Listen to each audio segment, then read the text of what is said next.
This episode of the Esoteric Order of Roleplayers is brought to you by the generosity of our backers on Patreon. Go to patreon.com/esotericrp to find out how you can become a backer too. We create and broadcast these episodes live on native lands.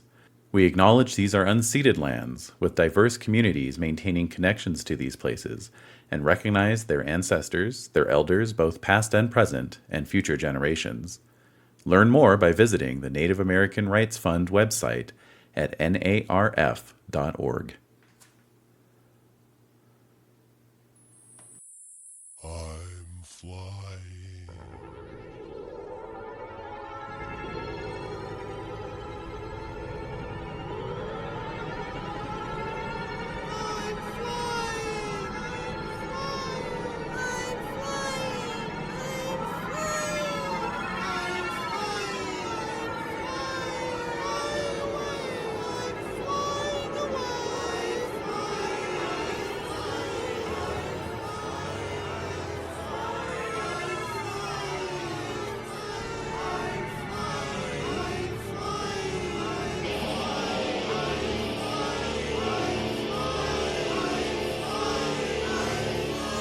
The Esoteric Order of Roleplayers, in cooperation with the Dead Gamers Society, present Diary of a Madman, a Hunter the Vigil Chronicle, with David Larkins as the storyteller.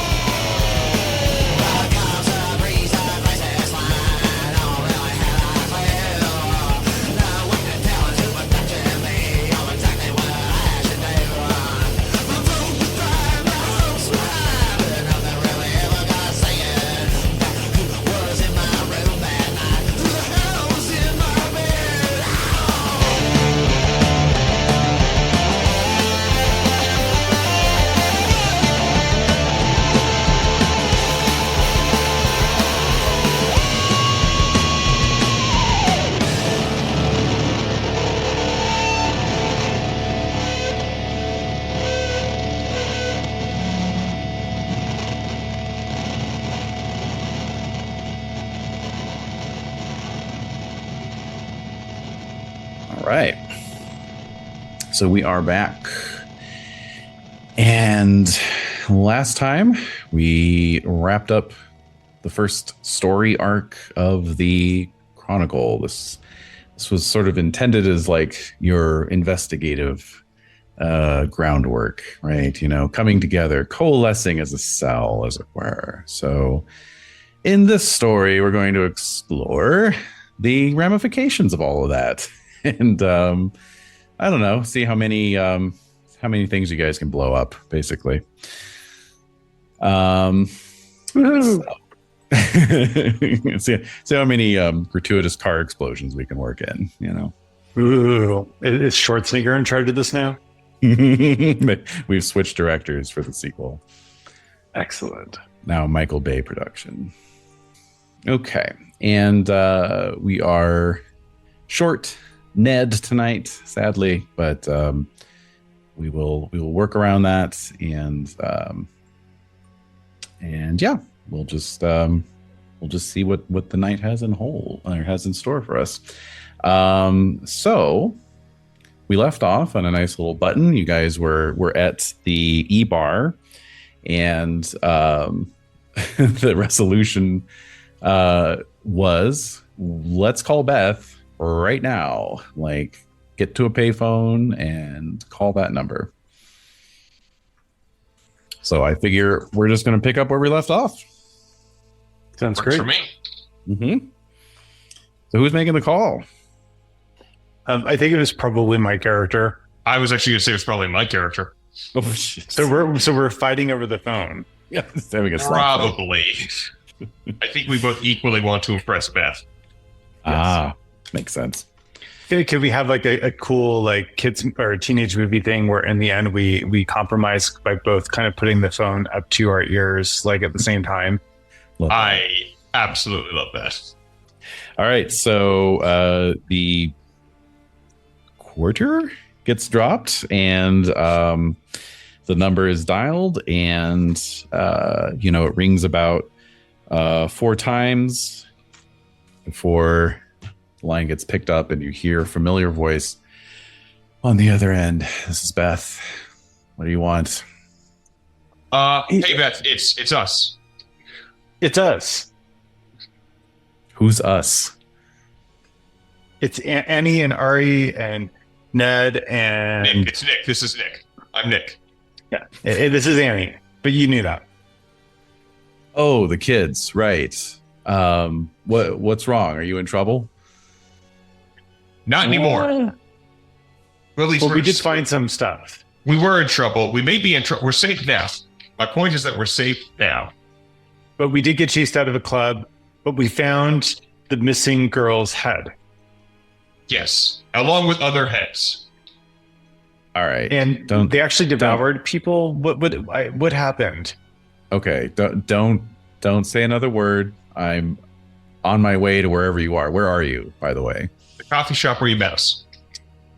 Okay, I'm not too far away. Just hang tight. Don't blab about this in public, okay? Oh, okay. Well, for sure. All right, so she abruptly hangs up. Are we actually at the coffee shop right now, or did you pick that because it was a safe space to say we were meeting? I thought we were at the coffee shop. I may have misremembered time and space. Yeah. I believe you did regroup there, yeah. Okay, Yeah. perfect. Yeah, I was like, I think there was definitely the intent if we didn't actually make it last game, but it's not hard to skip ahead the 2 extra drive minutes. Yeah. Totally. For sure. Great. All right, so you spend about 20 minutes sort of nervously waiting. Maybe Annie orders another coffee. For sure.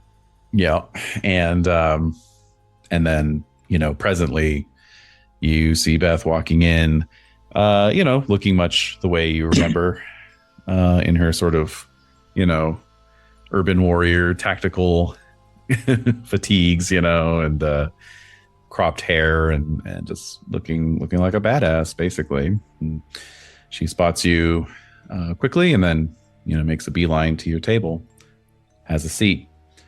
Okay, so without getting into any gruesome details, considering the surroundings, what was this club? So that's the cue for the flashback montage. So, Andrew, do you want to take it, or? So we went to the club formerly known as Zombie. I can't remember what it's called now. Was it Club E? It was just formerly Club Zombie. Yeah, it was abandoned, or well, not abandoned, but shut down, out of commission.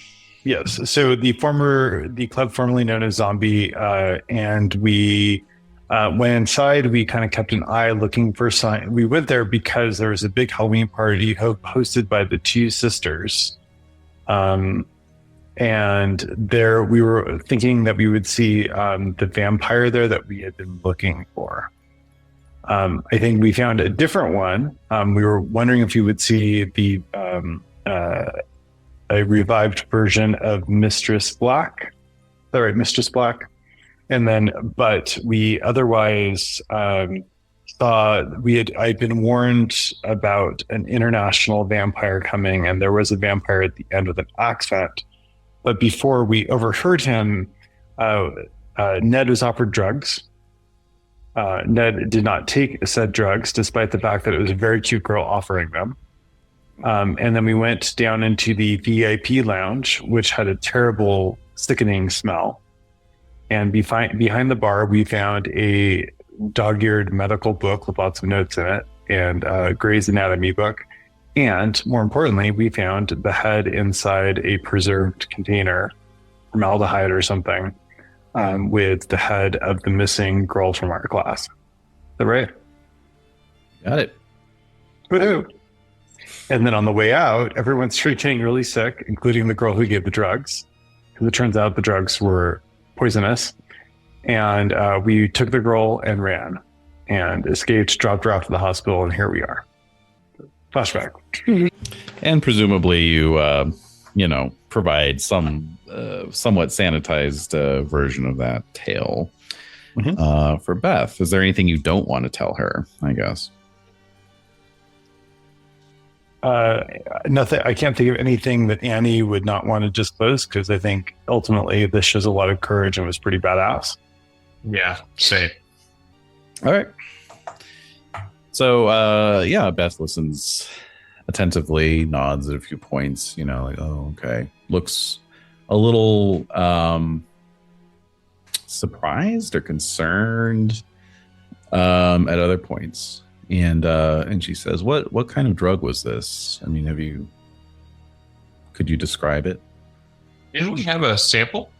Yeah. Oh, Do you yes. still have them? So Ned, Yes, I do. yes, I do. So yes, out comes the packets, and Beth takes it and examines it as best she can in the dim light of the coffee shop, and flips it over. She says, "Mind if I take one of these?" But they're poisonous. You shouldn't take one. I think she means bring one with her. Yes, that's right. Yeah. That's cool. I have some folks who could run an analysis of this, and so she actually withdraws a surgical glove from one of the pockets on her cargo pants, and pulls it on, and then extracts a pill from the little baggie, and drops it into one of the pockets on her vest and zips it up. Never can be too careful, kids. Don't take strange drugs off the street. So Beth, I mean, what do we do now? Do we go back? Do you think they're going to move everything? I mean, they chased us out. Do you think they're going to sanitize the place? We should probably get over there right away. Can you get all the big guns? Let's do it. It's a fair bet that something has happened already. Nevertheless, you're on the right track, Annie. We do want to send someone over there just in case. And I think we've reached the point of the conversation here where being in public is a liability. So why don't you all come with me? Okay, cool. Yeah, I'm game. Yeah. All right. So Ned looks a little nervous at all this, and he says, if y'all don't mind, I think I'd just rather go by the hospital and see how Raven is doing. Raven being the cute girl who you all dropped off. Don't tell her anything, Ned. Don't tell her anything. Yeah, sure, Ned, whatever. And so you part ways as Beth walks the rest of you down the street to where she's parked her, beat up pickup truck. It's like a older model, like 1970s Ford. So it's got one of these like giant cabs, so you can all kind of slide in, and it's a little tight, but you can all fit into the front bench. And as you do so, you notice that the exterior of the truck belies its rather upscale interior. It's obvious she's put a lot of work into the wiring, as it were. Not only is there a more modern radio and tape deck, but also there's like a CB radio unit and a police scanner and a kind of aftermarket dashboard readout, with like digital displays of the vital statistics of the truck, and when she turns the keys to fire it up, the engine sounds good. It's got a good throaty rumble to it. This is not an old beater truck as it might appear from the outside. Cool ride, Beth. Thanks. All right. If you don't mind, we're just going to drive and talk. Okay. Makes sense. You're the driver, so if it's not going to distract you, go for it. Okay. So as she pulls out onto Colorado Boulevard, merges into the traffic. What's your theory? You think you're dealing with a vampire? Yeah, it seemed like they gave them that poison stuff to make everyone throw up blood, right? Weren't they all throwing up blood? Yeah, they were all throwing up blood. So, I guess vampires have fangs, and they don't really need to throw up blood, right? Because, they can just drink blood from. Now I'm wondering if they're vampires. It was weird. Definitely, they were throwing up blood and they collected heads. So I'm gonna go with something, maybe vampires. But now that I think about it, I'm not so sure it is vampires. But the vampire did tell us that we should go there, didn't they? Yes, and that we would find the true culprit, who is also a vampire and is international. And we did hear that kind of French inflected voice right as everything was going down. I'm sorry. Did you say a vampire told you to go there? Oh yeah, well, we didn't tell you that part. So we talked to the vampire that was in our friend's abandoned house, and he was an elder vampire or something, and really powerful. And he let us out, but I did a tarot reading that was really effective. And in that reading, he basically revealed that the actual bad guy here is actually the other vampire, and he just wanted to be left alone. So as you're talking, you can see Beth's hands tightening on the steering wheel. And she says, I really thought you kids were smarter than this, honestly. Are you sure this was a vampire you talked to? Well, I mean, it was inhabiting the house, and it blocked out all the windows. And was living in the basement. It could manipulate shadows and turn into rats. So what else would it be? No, that does sound like a vampire. This was at the house you were talking about. This was the house your friend used to live in. Yeah.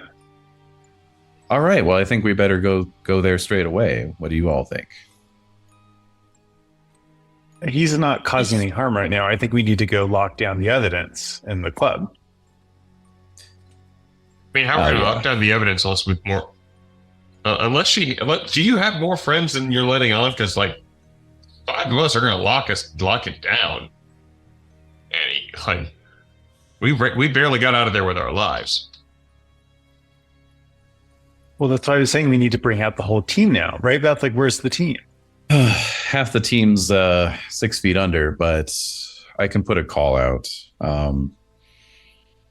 Nick, you're right. That site should be observed first before anyone goes in.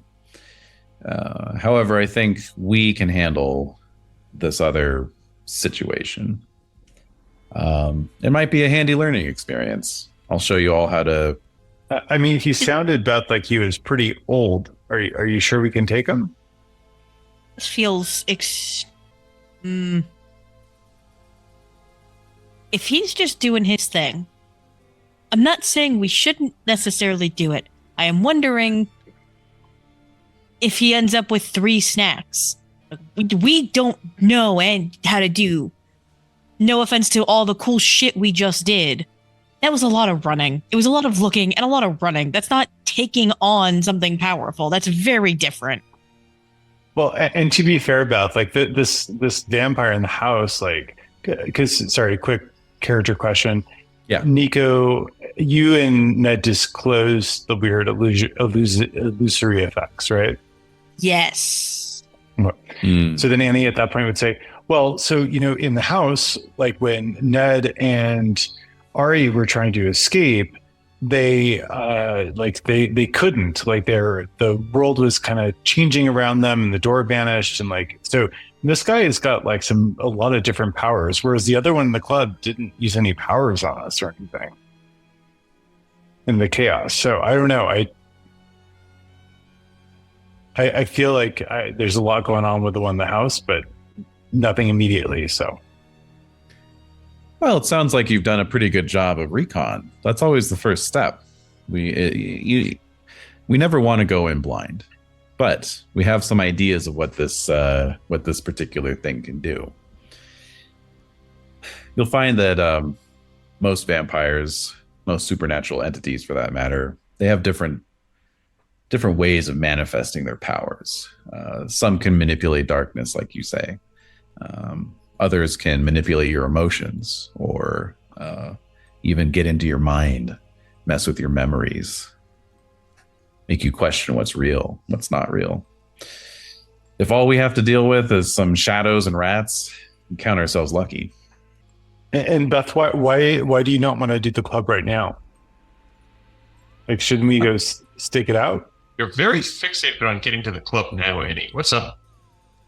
Well, because we actually found evidence about what's happening to our classmates. Like, isn't that what we're trying to do? Yeah, but there's like 13 dudes there between us and now. Like, I get that she's calling her friends, but like until the friends get here, we can't go through them.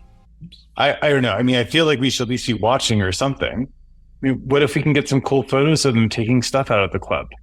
And they're going to do it tonight, right? Before the sun comes up? Presumably. Although maybe it wouldn't surprise you to know that there are mortal and quasi-mortal turncoats who serve bloodsuckers. They'll get them to do their dirty work during the day. And yeah, it's pretty messed up. My philosophy is a vampire in the hand is worth two in the club. And we know there's one at this house. We can take him out right now. Why not do it? Because we don't want to die? Well, that's always a risk. But that's the other piece of this line of work, is you can only learn by doing. Ari, do me a favor and reach behind the bench seat there. There's a little storage area. You'll find a duffel bag. Pull that out for me. He does. He's just like, I imagine if it's got like vampire hunting supplies, I imagine it takes a second because he's not the strongest kid. Okay, there we go. Yep. And yeah, sure enough, like, it is heavy and there's like a lot of clinking of like metal and wood coming from inside. You can tell it's full of all kinds of stuff, And she says, go ahead and unzip that sucker.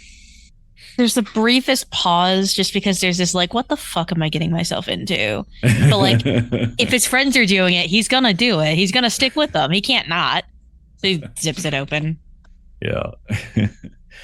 All right. And so what you were looking at is a duffel bag. It's got about a dozen wooden dowels that have been sharpened into points on a lathe.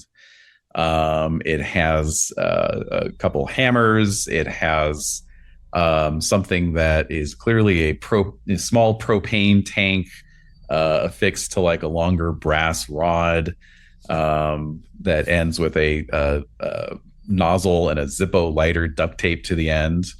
There is something that looks kind of like a gun, except it doesn't have a barrel. It just has like a handle and trigger mechanism and like some weird kind of superstructure on it. And there's also like a full-on bear trap, although not armed. So where's everyone sitting? Like, am I capable of seeing these things and like picking them up and like going like, oh my God, cool. Oh yeah, you're all scrunched in on this bench seat here. So probably Annie's next to Beth, and then Nick and Ari. I'm absolutely taking the handmade looking flamethrower. I actually, so as it happens, I put down as my new aspiration, jury rig a hunting tool. Oh shit! Okay. Nice. So he's like looking at it, and like you can see him beautiful minding inspiration in his head. And so Beth glances over and she says, pretty cool, huh? Oh my God, did you make this? I did. Yeah, not all of us can throw fireballs from our hands. So, most of us mere mortals need tools like that. And you teach me to make tools like this? Absolutely. Fuck yes. This is so cool. Child of engineers, everybody. That's right. All right. So, so she, encourages all of you, it's like, yeah, feel free to root around in there. I mean, you've got your stakes. That thing, that little trigger mechanism that you can load a stake into that.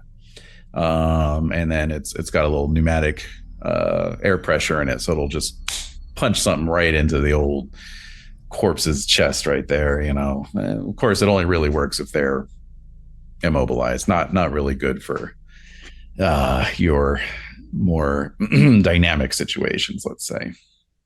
Hey, Beth, how can you tell? You said there are mortals who serve vampires. Like, how do you tell if someone's like serving at one? That's the tough part. You really just have to go off of observation. They'll trade their service for, I guess, what we would call unholy gifts from the vampires. They drink the vampire's blood, and it gives them strength. It gives them kind of a pale imitation of the vampire's powers. You can actually tell the ones who have been serving for a long time just by doing some research. If the same butler, let's say, has been working at a particular estate for 50 years and hasn't apparently aged at all that entire time, that's a good indication. So it's like a Renfield scenario? Well, exactly. That's what I call them myself. I call them Renfields. It's pretty fascinating, actually. The interactions between us mortals and the vampire biology, for lack of a better word. You can pull a lot of interesting effects out of the blood and the flesh of a vampire, if you know what you're doing. But that's that's a little advanced for beginners such as yourselves. Tonight, we're just going to focus on the basics. Now, remember what I told you. A stake through the heart will immobilize the vampire. It will not destroy it. For that, you need to behead it or set it on fire. And how do you avoid being affected by its powers? Well, you don't. That's where luck plays a big role, and watching each other's back. The good news is that most of the time you'll find a vampire can really only have an effect on one person at a time. So if one person goes down, their teammates can be there on the spot and protect them and mitigate the vampire's effects, let's just say. So does that mean that this is a really powerful one, since it was affecting our friends in the next room the same time it was talking with me? There's a good chance of that. Now, you'll notice that effect was not harmful to anybody. It was merely used to keep you in the house. And that gives me some reason for hope, some reason to believe that we should be fine. So David, is she actually driving to the house while we're having this conversation? Yeah. Annie's really torn about this. It's not just an issue of safety. It's also that the fact that the vampire let them go last time, she feels a little indebted to him, not for any mystical reasons, but for, just maybe he wasn't as bad as the other one who just slaughtered 100 people in the club. So that's why I think she's holding back a little bit on this. Mm-hmm. So at one point she'll kind of glance back and look at Nick and kind of give him like the, are we really going to do this kind of look? gonna kind of give him like a helpless like he's gonna keep kind of a helpless shrug. Like on the one hand, he's really enamored with all his tools. On the other hand, like we're not driving the car, so I don't know how much choice we have. Been sort of kidnapped, as it turns out. Yeah, yeah. We very much have kind of like axed. Whatever second thoughts we would be having, we're kind of committed now. We got in the car and told her where a vampire was. At this point, it's like, well, when we get there, if we want to duck, we can just walk home, I guess. Yeah, true. Okay, so yeah, it's really not that much of a drive up into the former Patterson residence, the foothills, and so yeah, you're driving up that familiar street.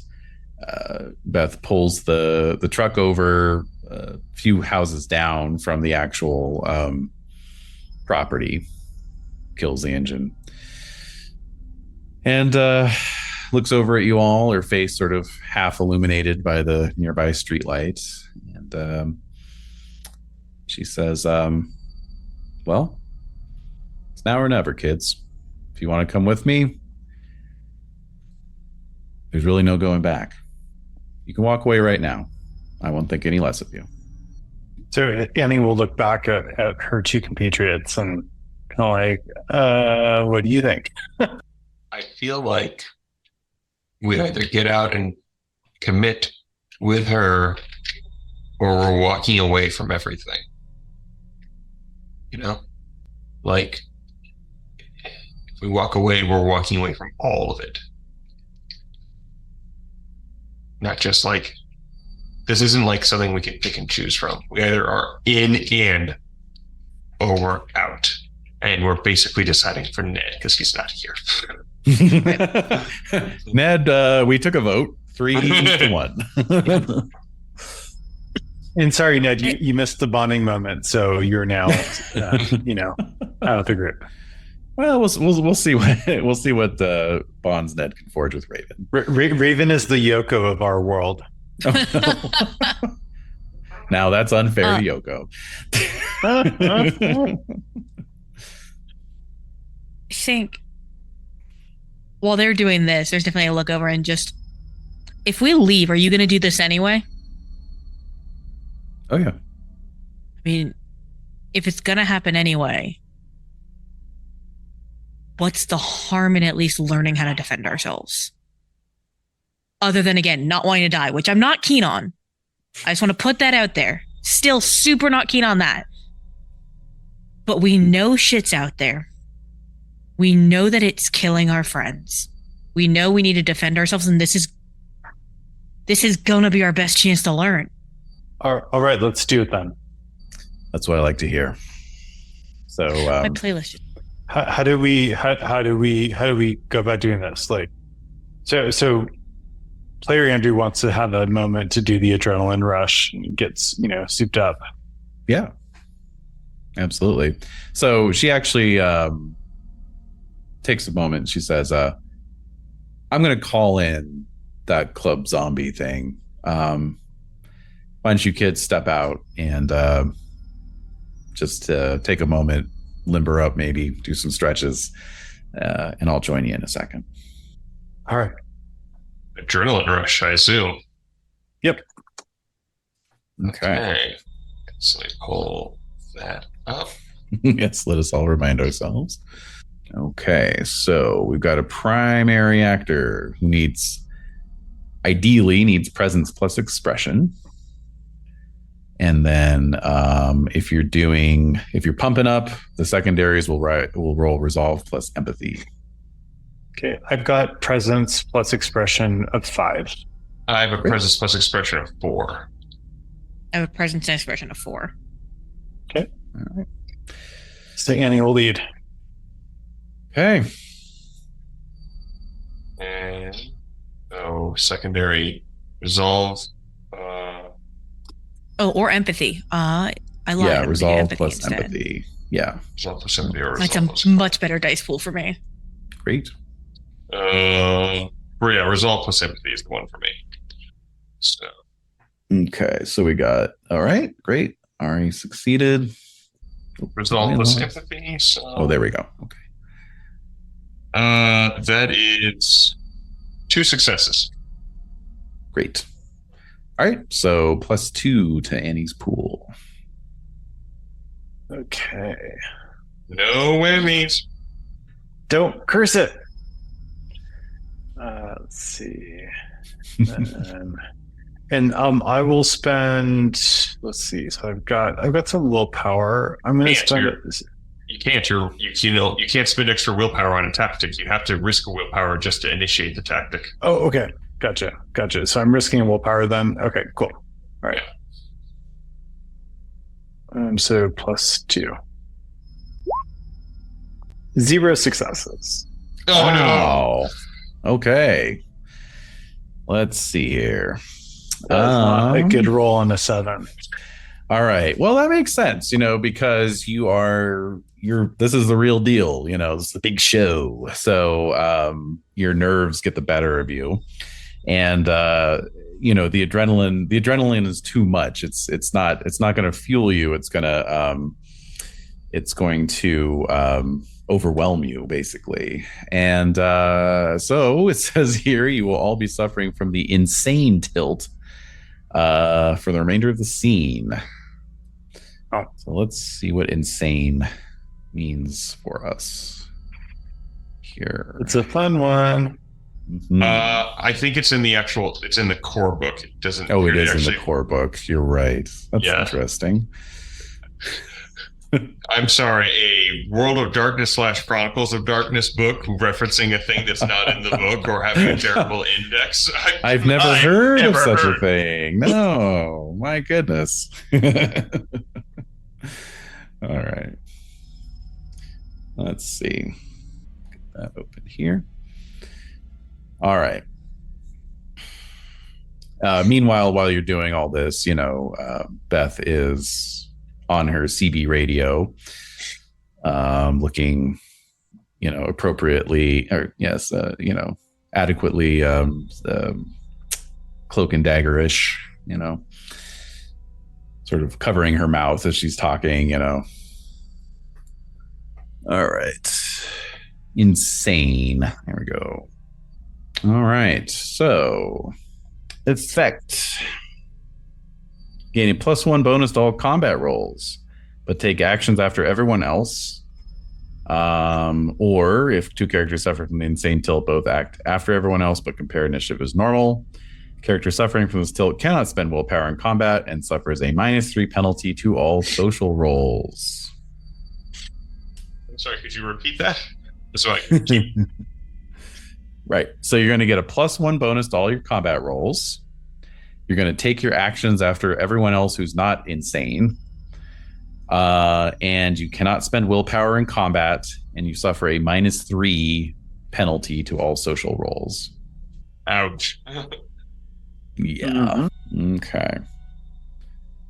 And you cannot end the tilt before the scene ends. And to end the tilt, you have to roll Resolve plus Composure, contested by a dice pool of 10 minus your willpower. And yep. Okay. All right. So Beth gets out of the truck and she looks all of you staring at her with your wild eyes.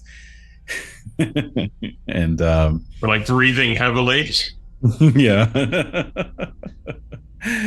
And yeah, right. Let's do it. You ready? You ready? You ready, buddies? She says, yeah! maybe I better take the flamethrower. All right, so she makes sure you all have 2 stakes apiece and a little mallet for each one of you. And she says, I'll use the flamethrower to fend it off if it comes in too close. Hopefully we can get the drop on it, though. And yeah, we'll see what's to be seen. All right, let's do it. Let's do it now before we lose our nerve. What are the stats for these weapons we've been handed? Yes, excellent question. So let's go over staking. Steak and potatoes real quick here. Let's see. So there we go. Equipment. Okay. All right. So your average run-of-the-mill steak has 0 damage, 0 initiative, -4 strength. So, steak, 0 damage, 0 initiative, -4 strength. -4 strength. Oh, I'm Furthermore- thinking it's the -1 or the penalties to hit the heart. Yes, correct. So it says to pierce the heart, a stake must target it specifically, -3 to attack rolls, and must deal at least 5 damage in 1 attack. Oh, okay. Yep. Okay. So they're just factoring that in. It's very nice of them to do that. Yeah, okay. I was going to say, like, that doesn't sound like anything. They'll sound like, oh, because it's weird. Yeah. Exactly. Okay. Okay. All right. So you all start walking up towards the Patterson house. I love that I can clearly tell how bad an idea this is now, but because we worked ourselves into a crazed frenzy. Like, I'm looking at the math on staking, I'm like, I can't even, because I can't spend willpower. This is dumb. I'm This is absolutely going not to get killed. good. Not, yeah, you guys aren't that swole. No, our Yeah, school guys at the even with hospital. Even with the chance die. Our swole guy's currently having his soap opera moment sitting next to the hospital bed, you know. All right. So well, yeah. So you walk up this the concrete driveway and you can see the house coming into view. Nary a light on, of course. So Beth produces a couple like tactical flashlights, you know, and she you know, holds on to one and offers the other one to one of you who wants to take it. I don't know who wants to be the torchbearer. I'll take him. Yeah, that's fine. I just want to acknowledge outside of the game that you know, it's nighttime still, and Beth is taking us in to face the vampire at night. Yep. And we're all too crazy right now to address it. Yep. Again, this is a terrible idea, and I out of character realized that Beth is actually very bad at vampire hunting. Well, she's not a great mentor, that's for damn sure. Yeah, but we must obey the dramatic failure. Follow through on this terrible plan. I know the outcome for a failed adrenaline rush or whatever is the same for whether it's a failure or dramatic failure, which is pretty funny. Oh, I love. That's the great thing about tactics is that Yeah. high risk, high reward, super high risk. Yeah, absolutely. Yeah. All right. So yeah, so you're walking up towards the house. So she's saying like so you kids are pretty familiar with the floor plan of this house, right? Yeah, totally. Back of my hand. Yeah, All right. we're no reason to live here. We know it well. Good. So what do you say? Through the front door, around the back? Is there some place you think we could approach this from that it wouldn't expect? Well, it's in the basement bedroom where all the windows are boarded up. Should we go through the windows? I like your style. I like that. Yeah, that's good. Yeah, let's approach it that way. Lead the way, Annie. Okay. So Annie will lead the group down around the side of the house, and once they round the corner, she'll point toward where the bedroom is. Mhm. If someone shines a light that way, she'll be like, "What are you doing?" So, you know, just as a refresher, it's, you know, down the side of the house that sort of faces the valley. So there's you know, a bunch of brush and overgrown undergrowth, and then maybe about 5 yards from the side, that side of the house, it's just like a drop down to the next sort of terrace, as it were. You can see the top of the roof of the house below. anywhere you Hey, stand. Beth, I just had a really good idea. Now, bear with me on this, but what if we just burn the whole house down? No one's in it except for the vampire. There's all this brush right here. What if we just torch do a ring of fire around it and let the vampire burn up? Using the flamethrower. Yes. We could just take the flamethrower and run around the house and just put flames everywhere. The only time you want to do something like that is if they're situated in an area where the fire couldn't possibly spread to cause harm to innocent lives.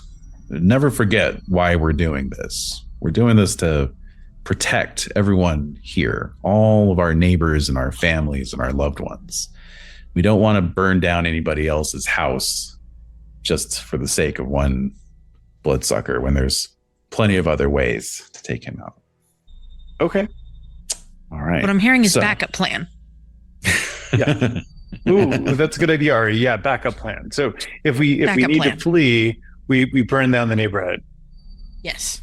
Yes. She just shakes her head. She clearly thinks you're not being serious. All right. Let's move.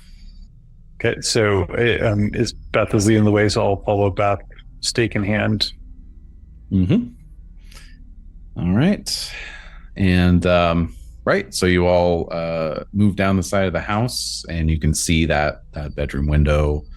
Beth's lit the Zippo, so there's a little flickering flame that's visible in the darkness. But otherwise, the window is just kind of reflecting the moonlight and the ambient light of the city, which you can see spread out in front of you like a blanket of jewels. Oh. And now you're all standing at the window. Do the windows open out? Do they open up? What? And are the boards on the outside or the inside?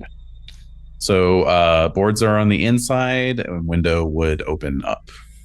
All right. So Annie will signal for Ari, because Nick has the flashlight, to help with the other side of the window, and maybe we could each on either side of the window push it up at the same time very quietly, and then Beth can then go guerrilla warrior and jump through it and bash down the boards. All right.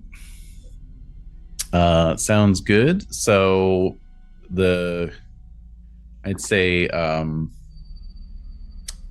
in order to open the window quietly, we'd want a dexterity plus stealth roll, and whoever has the lower pool can just roll to help to assist.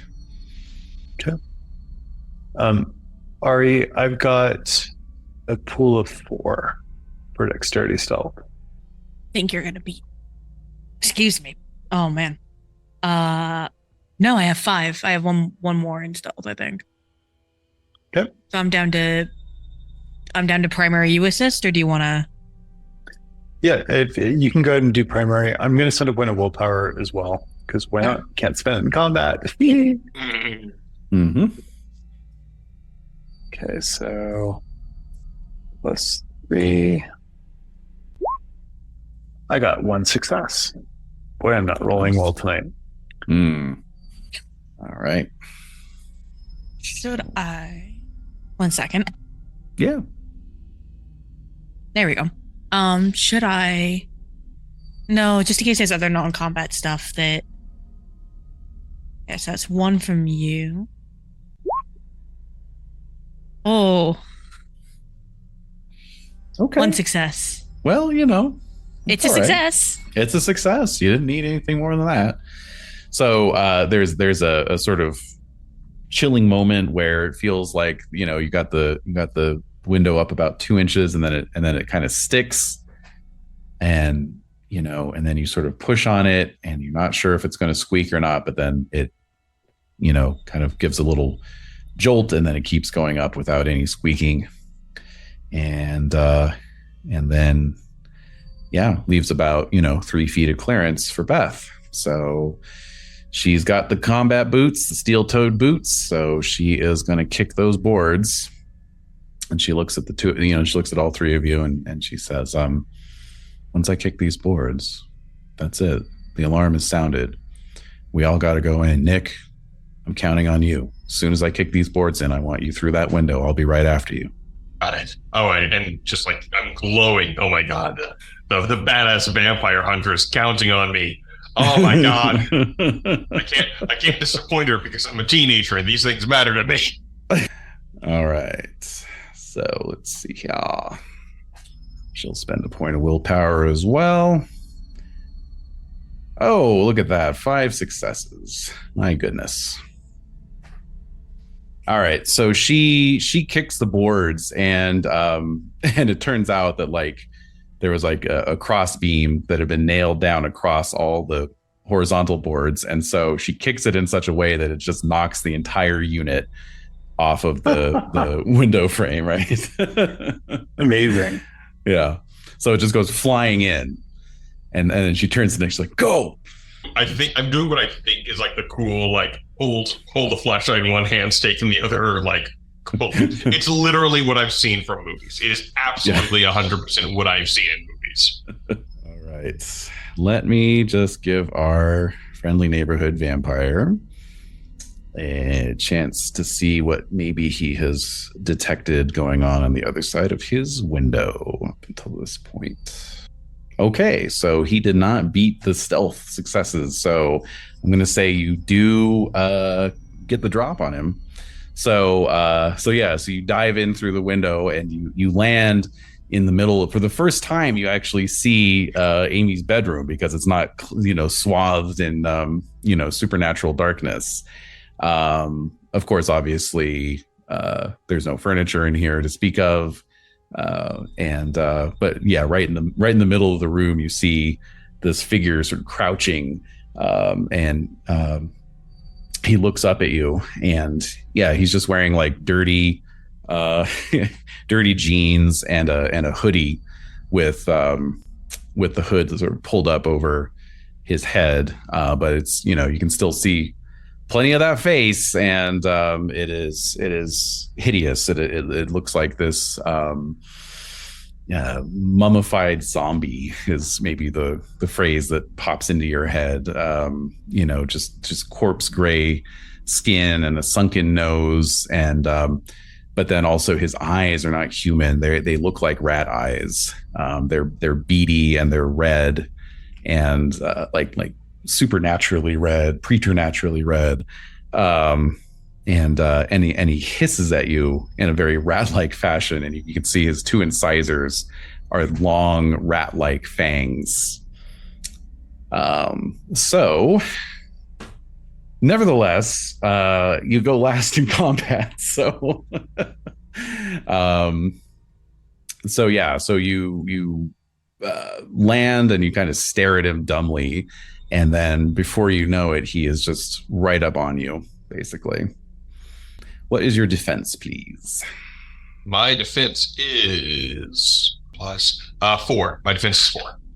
If I just say -4 on the input value, that should do the trick. Okay.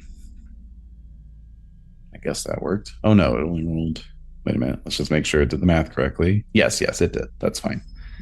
All right. So rolled 4 dice. Didn't get any successes. Okay, cool. All right. So yes. So he puts his claws on your shoulders, but yeah. Otherwise, you sort of recoil sufficiently, that he's not able to kind of get to grips with you. And then Beth is going to spray the fire, the makeshift flamethrower down into the room, even though you're standing right there. Oh, Beth. Guys, I get the feeling that Beth doesn't care about child endangerment. You are correct. Yes. I'm not sure we recognize that fact quite yet, though. Correct. No. Agreed. I think there have been many signs up until now, but our characters have not gotten them. No. All right. So, let me see how this. Let's see here. Speaking of flamethrowers.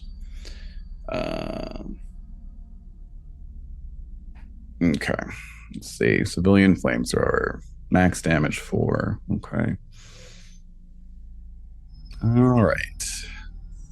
Okie dokie. Oh, and incendiary, of course. Yes. Inflict the Inferno tilt, regardless of whether they deal any initial damage to the target. Fun. Okay. All right. Well, here we go. Oh, and I'll get his defense as well. Okay. Ooh, that's good defense. All right.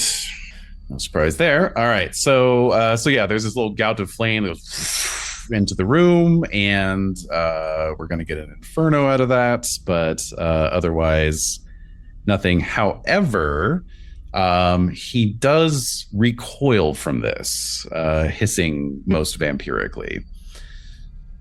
So it does at least have that effect. All right. So now all of you insane kids can act. Should we roll for initiative? Yes, please. Yeah, amongst the three of us, yeah. Initiative of 6. Okay. I had. Wait, why did that not work? I guess I rolled 2. I'll just roll separately. Also 6. Or wait, actually, I should double check what I actually rolled. I got an 8. Oh, okay. All right, Annie. What are we doing? Well, Annie saw the vampire, but then saw the room fill with flames as Beth is flamethrowing. So I think Annie's going to grab the flamethrower in Beth's hands and be like, "What are you doing?"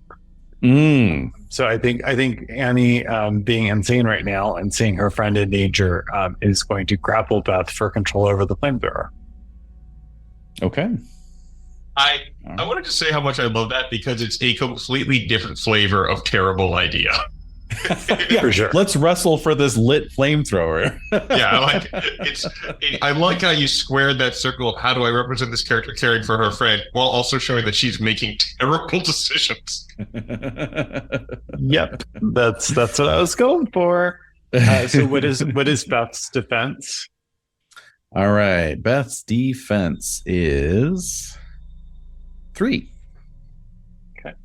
And Patrick, game rules question, and actually Nico as well. Can you all out attack on a grapple? It's just normal attack, right? I'm sorry. Can you all out attack on a grapple? And when initiating a grapple, I think you could, right? Because it's subject to defense. So I was about to say I can't recall ever seeing any time that said that you couldn't. I literally have the rule book open in front of me, so. Yeah, I'm in the same. My cheat sheet here just says +2 with brawl or weaponry. So if grapple's a form of brawl, I don't see why not. For sure. But yeah. Yeah. I can't think of normally if there's not an exclusion. I have the language in front of me. Perfect. All out attack. Make an unarmed or melee attack with a 2 dice bonus. Great. And you lose your defense for the rest of the turn. I'm going to go for that. So. That means that my dice pool would be 2 after his defense. And I got nothing. Jeez. All right. Yeah. So you make a grab for it, and she's like, "What are you doing? Get off of me, idiot!" Okay. All right. And then we've got Nick and Ari acting at the same time. Of course, Ari's on the outside, Nick's on the inside. Patrick, if you would like to go first. Oh, wait, thank you. So we have established, according to my sheet in front of me, that Nick does have a lighter. Not because he smokes, but because he thinks it's cool. I remember that well. Yes, absolutely. Yeah. And so I've got a crazy idea to try and lean into that jury rig thing. He is so impressed this year.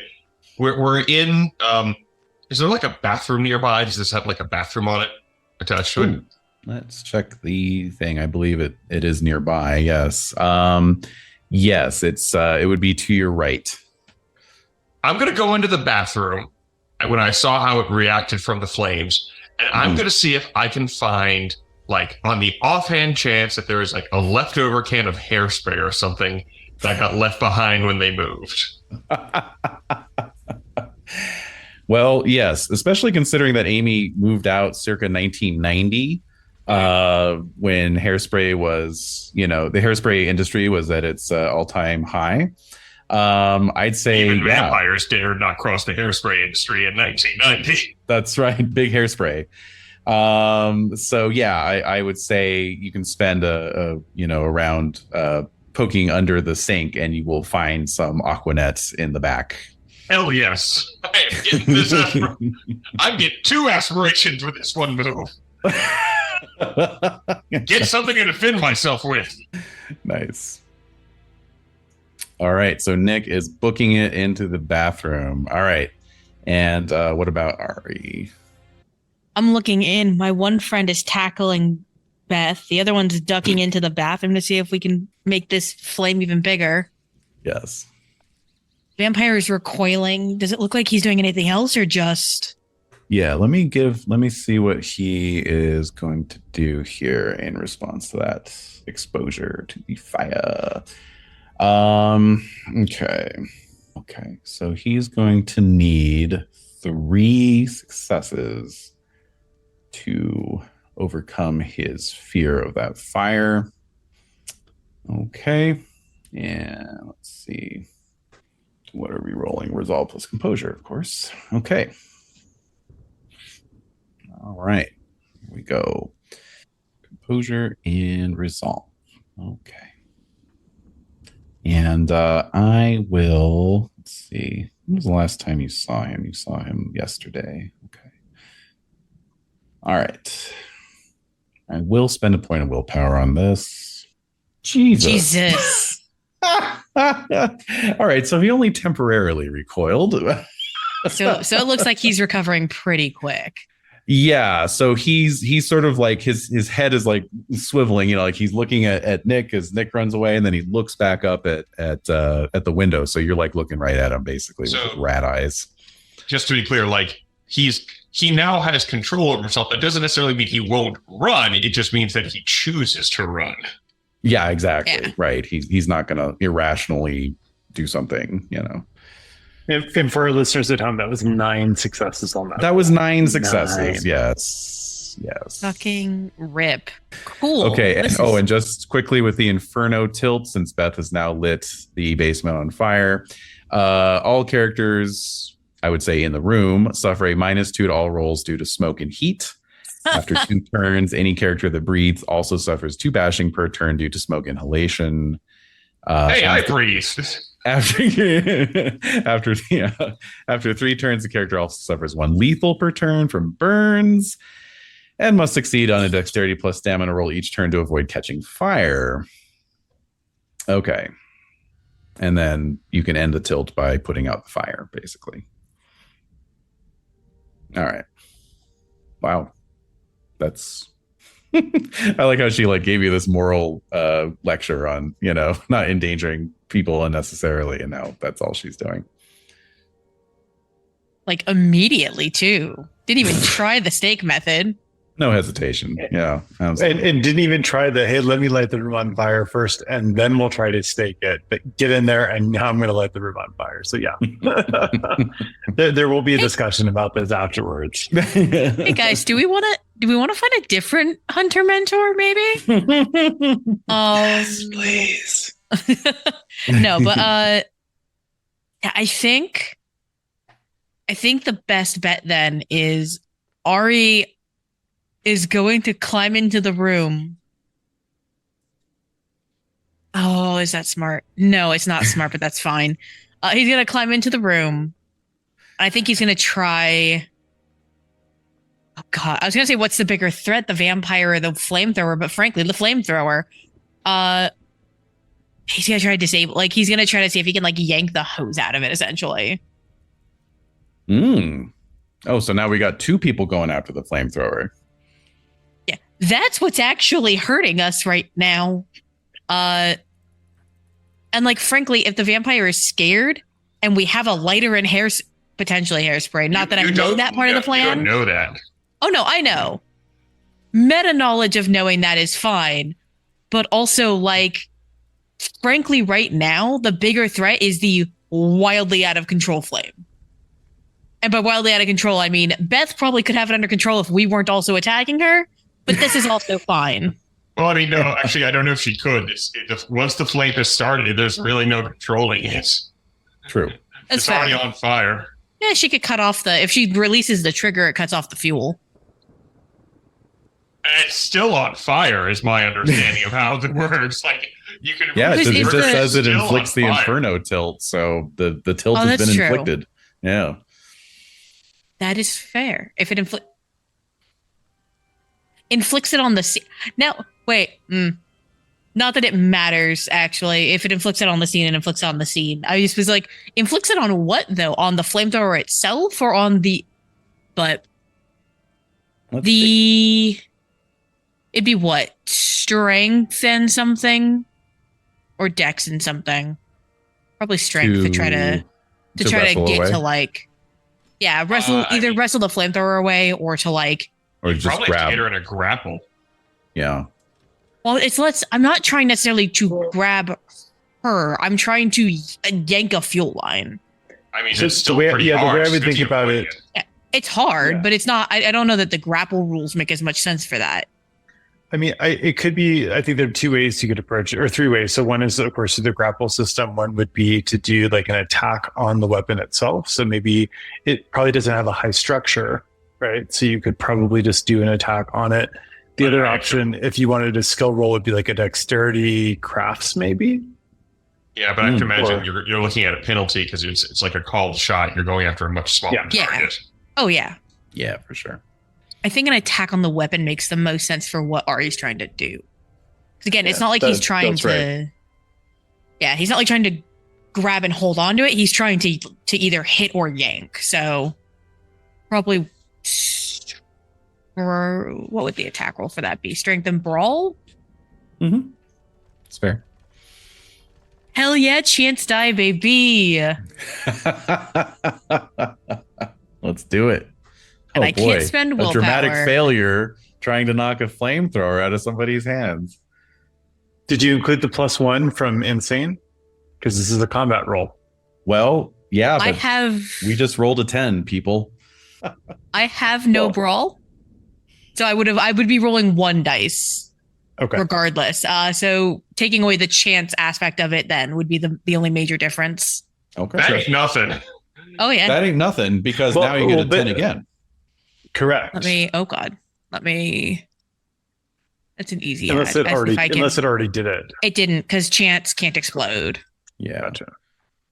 But I can do this and that'll just be another one. All right. No.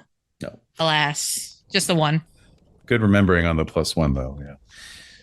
Might as well get some benefit out of being insane, right? Hell yeah. Mhm. All right, so you got the one success. Very good. And yeah, I'd say it's because Beth is trying to fend off Annie. She doesn't get to apply her defense against your attempt, and so yeah, basically you just sort of swat at the flamethrower, and you catch it in such a way that it her already weakened grip it knocks it out. And it just kind of goes spinning off into the dry Southern California underbrush. Oh no! Hell Hey yes. everyone, guess what? It's the round one isn't even done yet. We're already on plan B. Oh, the only thing worse than causing a wildfire in a residential area with the gender reveal party is causing it while vampire hunting, I guess. So No, the gender reveal party's worse. Yeah, agreed. it's all right. Yeah, you're right. At least vampire hunting has a point. All right. So that happened, and now we are on to round 2. So so Beth watches this happen, and she just she reaches through her belt, and for like a weird moment you think she's about to like pull a gun on you and start shooting, but instead she pulls out that stake bolt gun and then is turning towards the window. Meanwhile, our vampire friend Alonso is going to run for the window. So I'm going to give them initiative rolls since they're acting first, and we'll just see who acts first. Okay. And good luck, Beth, beating that. No. Okay. So Alonzo runs to the window, and with one smooth motion, he's up and he's out. And let's see. I think. Well, there's an interesting thing that could occur here. Because normally his self-preservation should be taking over, and he's just looking to escape. But actually, I think he's going to try and grab Annie. So let me give him that and that. And what is Annie's defense? It is 2. All right. But I gave up my defense when I did the all-out attack. You did the all-out attack. Oh, but that was last round. Yes, I think it lasts until your next turn. It lasts till you act. Okay. Yeah. So right. I have a defense of 0. That would be 0. Okay. All right. 3 successes. Okay. So he grabs you. And puts, but weirdly enough, he puts himself between you and Beth. Aw, he has a type, and so he's just kind of like he's getting ready to stare her down. She's going to try and whack him with this stake bolt though first. And let's see. So that is going to be her dexterity plus oops. Okay. Oh. I rolled Beth's dice pool instead of his. Oh well. Still got 3 successes. All right. Anyway. Let's see here. The old stake bolt is, I think it's it's melee. Okay, it's weaponry. Okay. Cool. Dexterity plus weaponry, and we'll go ahead. Do that. And okay. All right. Still managed 2 successes. Not bad. All right. And then let's see. All right. Unfortunately, that is not going to be enough to puncture the heart. So she raises the stake bolt, fires the stake, embeds itself in his chest, but it's just off center from the heart. So he takes some damage there, and yeah. All right, y'all. You are up. We can do initiatives and so forth. Do you want us to roll initiative again, or are we going to keep the same order? Oh, yeah. Sorry. Yep. We're going to stick with the same order. So, Annie, you're up first.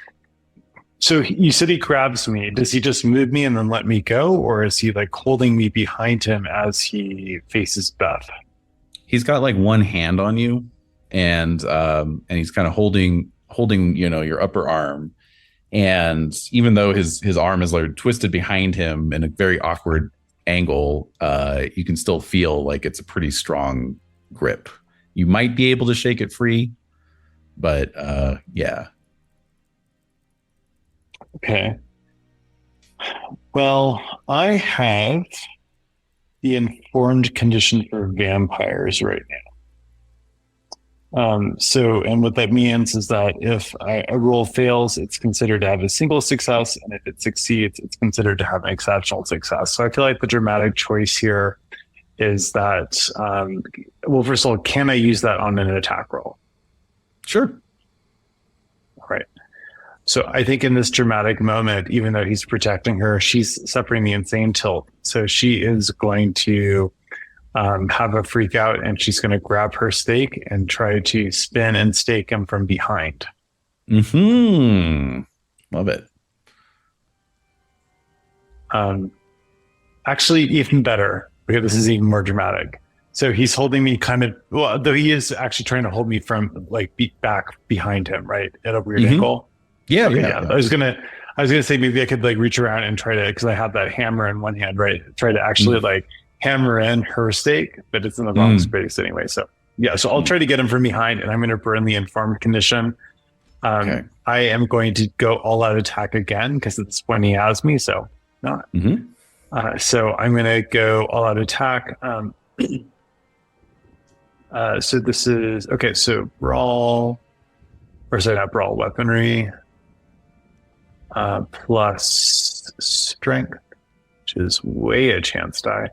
I'm going to do all out attack, and then I've got, so I'm adding 3 total. What is, this is a defense apply here? I'd say no. His back's to you, and he's not expecting you to do this. So, but I'm still to -4 after all of that. So that's still it's still a chance die either way. Okay. 0 successes. Okay. So I'm going to burn as I mentioned, I'm burning the informed condition. And so that is going to make that a single success, which is not going to be enough to affect his heart. But at least I do a little damage to him.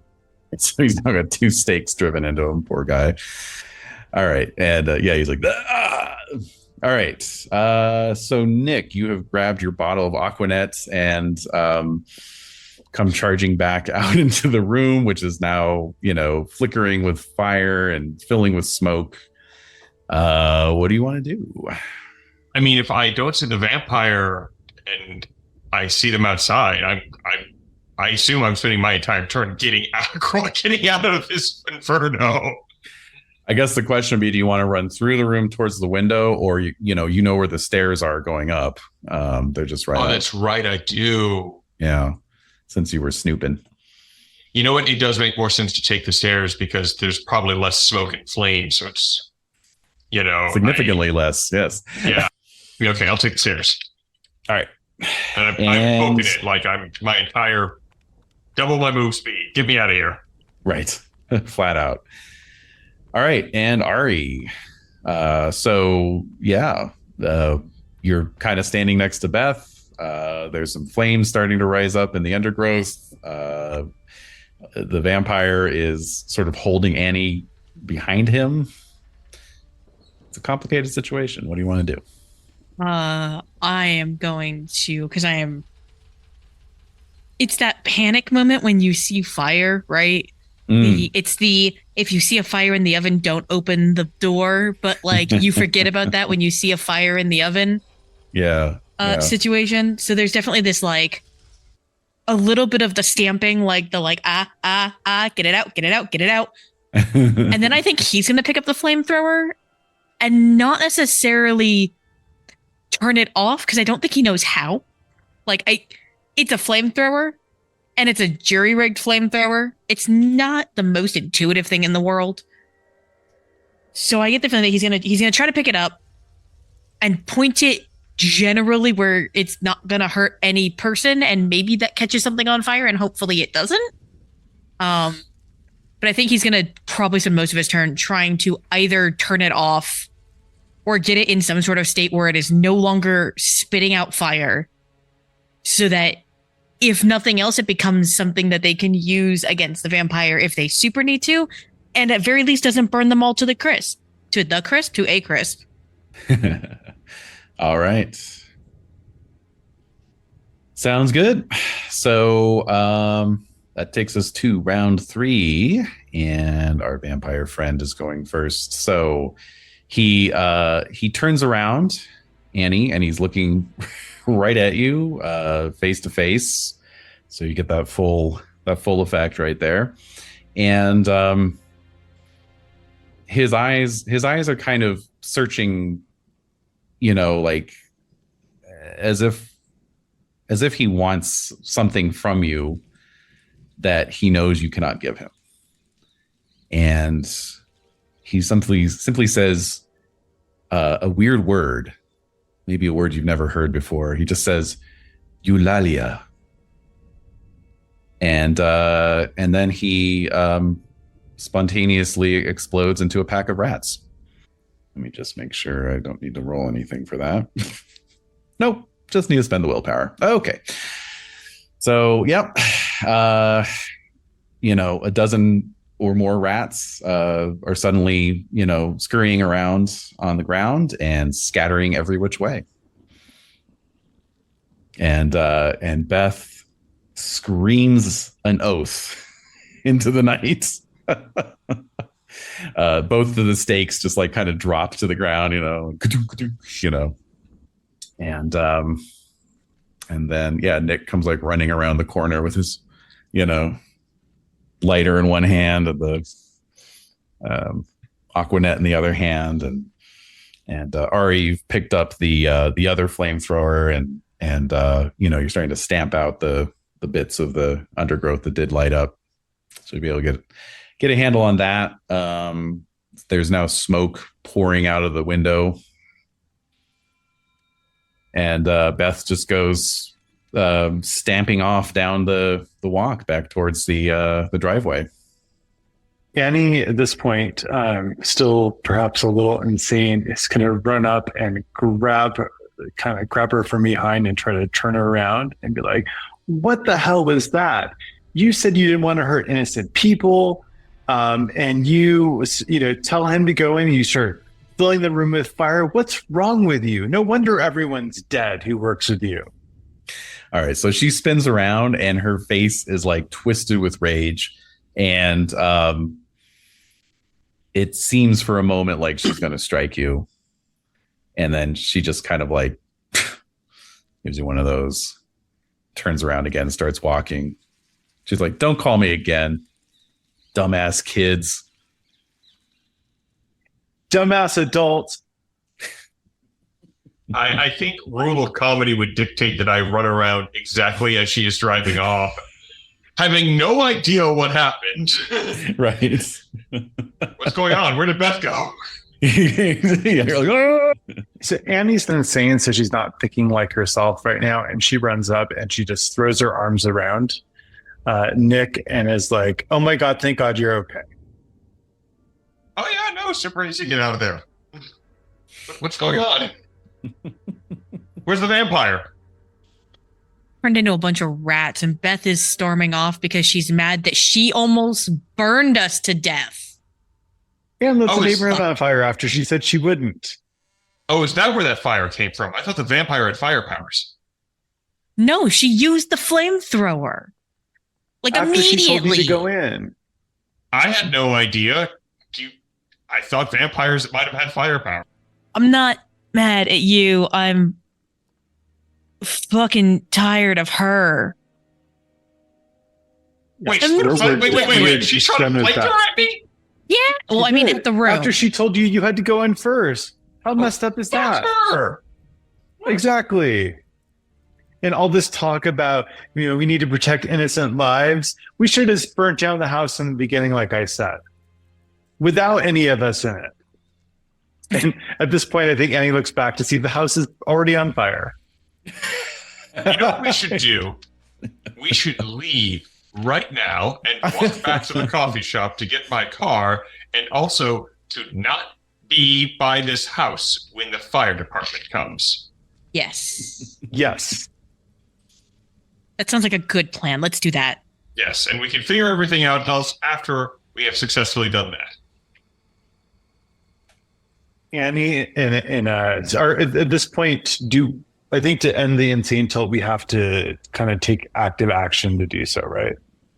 Right. So you can't end it before the scene's over. So I think the scene's over. Okay. So now you have to I think the walk back, it's going to be like an hour-long walk. So that's plenty of time to sort of try and cool down, I think, certainly. And sure. I believe it was a resolve plus composure roll to I think, do you think it would be appropriate for Annie at that point, right before they leave, to glance back and make sure they're not leaving any implicating evidence behind?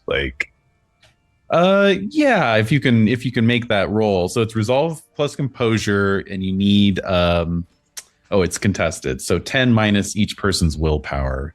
Now it looks like Ari got 0, so I don't need to roll that. Hey. But is it current willpower? I think just your stat. The stat. Okay, so 5. So it would be So, minus okay, resolve plus composure -5. I know it's contested. Contested. So I'm going to roll 5. Oh, contested. I gotcha. Yeah. So I got 0 successes on that. So all you need is 1. Oh. 0 as well. Should we? All It's a right. tie, so should we re-roll? Yeah. 2 for me this time. 0. Okay. Okay. So Still I'm insane. still not recovered. Yep. All right. So not composed enough to look for anything being left behind, unfortunately. Given it's contested, do you want to still roll? Because if you get 0 and I get 0, Oh, we end that's up in a tie. that's a good Yeah. point. So what is Ari's 4. 4? Okay. I So do not have a lot of willpower. okay. We are teenagers. Hell yeah. Well, that's a 10 again, at least, I guess. A 10, Yeah, you've does 10 already again beaten apply me. to a contested roll? I don't know. I think it does. Yes, it does. It does. Okay. Okay. Pause for one moment while my desktop goes crazy. Okay. All right. Nope, just the 1 success. Still good. My turn. Yep. My willpower is 4. Looks like we are looking at a 2 successes. Who's it? 0. 0. That's a 0. All right. So everyone is still understandably very addled. Even once you reach the coffee shop, the E-bar, and yeah. So doesn't prevent you from trying to regroup, but no doubt you're with your -3 to social rolls, you're very rude to the wait staff. So, jittery cup of coffee. What's the next move? Like, we got still got something to try. Do you think we should call that his the other hunter we know? Yeah, Uncle. Yeah, let's call Uncle Kurt. What time is it? We should call Wait. Uncle. Like they're probably about to close, honestly, right? It's probably someone. We'll call him tomorrow. Yeah. Because Yeah, also yeah, we should we'll- probably be home and our parents are suspicious. Yeah, I probably, believe it or not, don't need any more caffeine at this point. So, yeah, we'll call tomorrow. We'll get some rest, and I'd say maybe like leave your windows shades. I don't know. What if the vampire comes looking for us? We need to figure this out tomorrow because he knows who I am. Yes. Catholic? Was she raised in? Mhm. I mean, yeah, but her parents are not. They're like Christmas and Easter Catholics, not like hardcore Yeah. Catholics. I'm wondering if we could do a roll to see if that word that he used might have some meaning to you. Oh yeah, probably. I mean, I've got 3 in academics. Okay. and my father is a community college professor, so I think there's a good shot that I Let's go with intelligence plus academics then. Yeah. and 1 success. Okay. So it kind of turns around in your mind, and eventually something burbles up. There were a couple like martyrs or saints named Eulalia. It's a very unusual name nowadays, obviously, but yeah, it is a name with some maybe like religious importance. And it's, There could were- you spell it? Eulalia? Yes, it's EULALIA, and they were both Spanish martyrs. It's also the war cry of the Badgers and the Hares in the Red Roll series. There you go. Nice. Super nerdy geek stuff. It's the Celtic word. To be clear, it's the Celtic word for victory, apparently. Oh, okay. All right. So you all make it back home, one way or another, and presumably, Nick takes you around and get to bed. It was a Saturday night, so your parents aren't gonna be too down on you getting home a little after midnight, but But yeah, does everyone follow Annie's advice and bolt your windows and your doors? Oh hell yes. 100%. Also, I'm debating like the insane tilt versus making a breaking point roll. I kind of feel like the insane tilt would sort of override breaking points. I could see that. Like we're so thoroughly outside of our right minds that that the oddness of what we say at time just doesn't even really track with us. Yeah, exactly. Yeah. That makes sense. Okay. So at least, you got that going for you. Saved you a break. I think Annie's also going to put a line of salt in front of her window, not knowing if salt will matter for vampires, but why not? And probably she'll do garlic salt, a line of garlic salt along her window ledge. Nice. All right. So yeah, what's the plan then? Getting up in the morning. It's Sunday, right? Mm-hmm. Well, it's a bit tricky because the plan would be to contact Ned, but he's not here right now. Right. Ned's not here, strangely in the background. Yes, exactly. I mean, I think we'd probably like try to make plans to get together again and figure out what our next move is, I would imagine. So like, would anyone's families be gone to church this morning? Maybe we want to gather at that house. I was about to say, my parents are atheists, so they're absolutely at home. But no, Ari for sure, yeah. No. Yes. Ari probably explicitly, when we meet up on Sundays, has to be like, okay, but it has to be after 12:30. If it's before then, I can't do it. And like, there might be the off chance that he can slip away early from like church duties. Like he goes. Here's the problem. I grew up Mormon where church was 3 hours long. And I'm like, I could slip away after first hour. And I recognize most churches aren't quite that long service wise, but probably could slip away partway through, fake some sort of emergency or be like, I'm not feeling super great. Yeah, my stomach hurts. I really just want to stay home and rest, and might be able to slip that. Your church was Eastern Orthodox, right? Yes. 1 to 2 hours. Okay, so probably like things just get rolling about halfway through or half an hour in. Is just kind of like, I need to go home. I'm not feeling super great. Kind of tries to play that with that card with his parents to try to get to the house to let everybody in. Sneak them up to the room, be like, okay, we meet. Perfect. So before Annie leaves, Annie wants to go onto her New Age AOL chat room, which is her mentor, and basically just post a question for them to respond to so she can circle back later. The question is, why would a vampire utter Eulalia? I'm going to... Annie, did you tell me about what vampire whispered to you as well? Or did you keep that to yourself? I don't know if in the weird state she would have mentioned it last night, but she'll certainly share it today when we meet. Okay. So y'all meet up at the at Ari's house. So I'd like to call Uncle Kurt, so I will have brought his number so we can call him together. Oh, and by the way, I wanted to offer you all the arson tactic after last night. That makes total sense, and I say yes.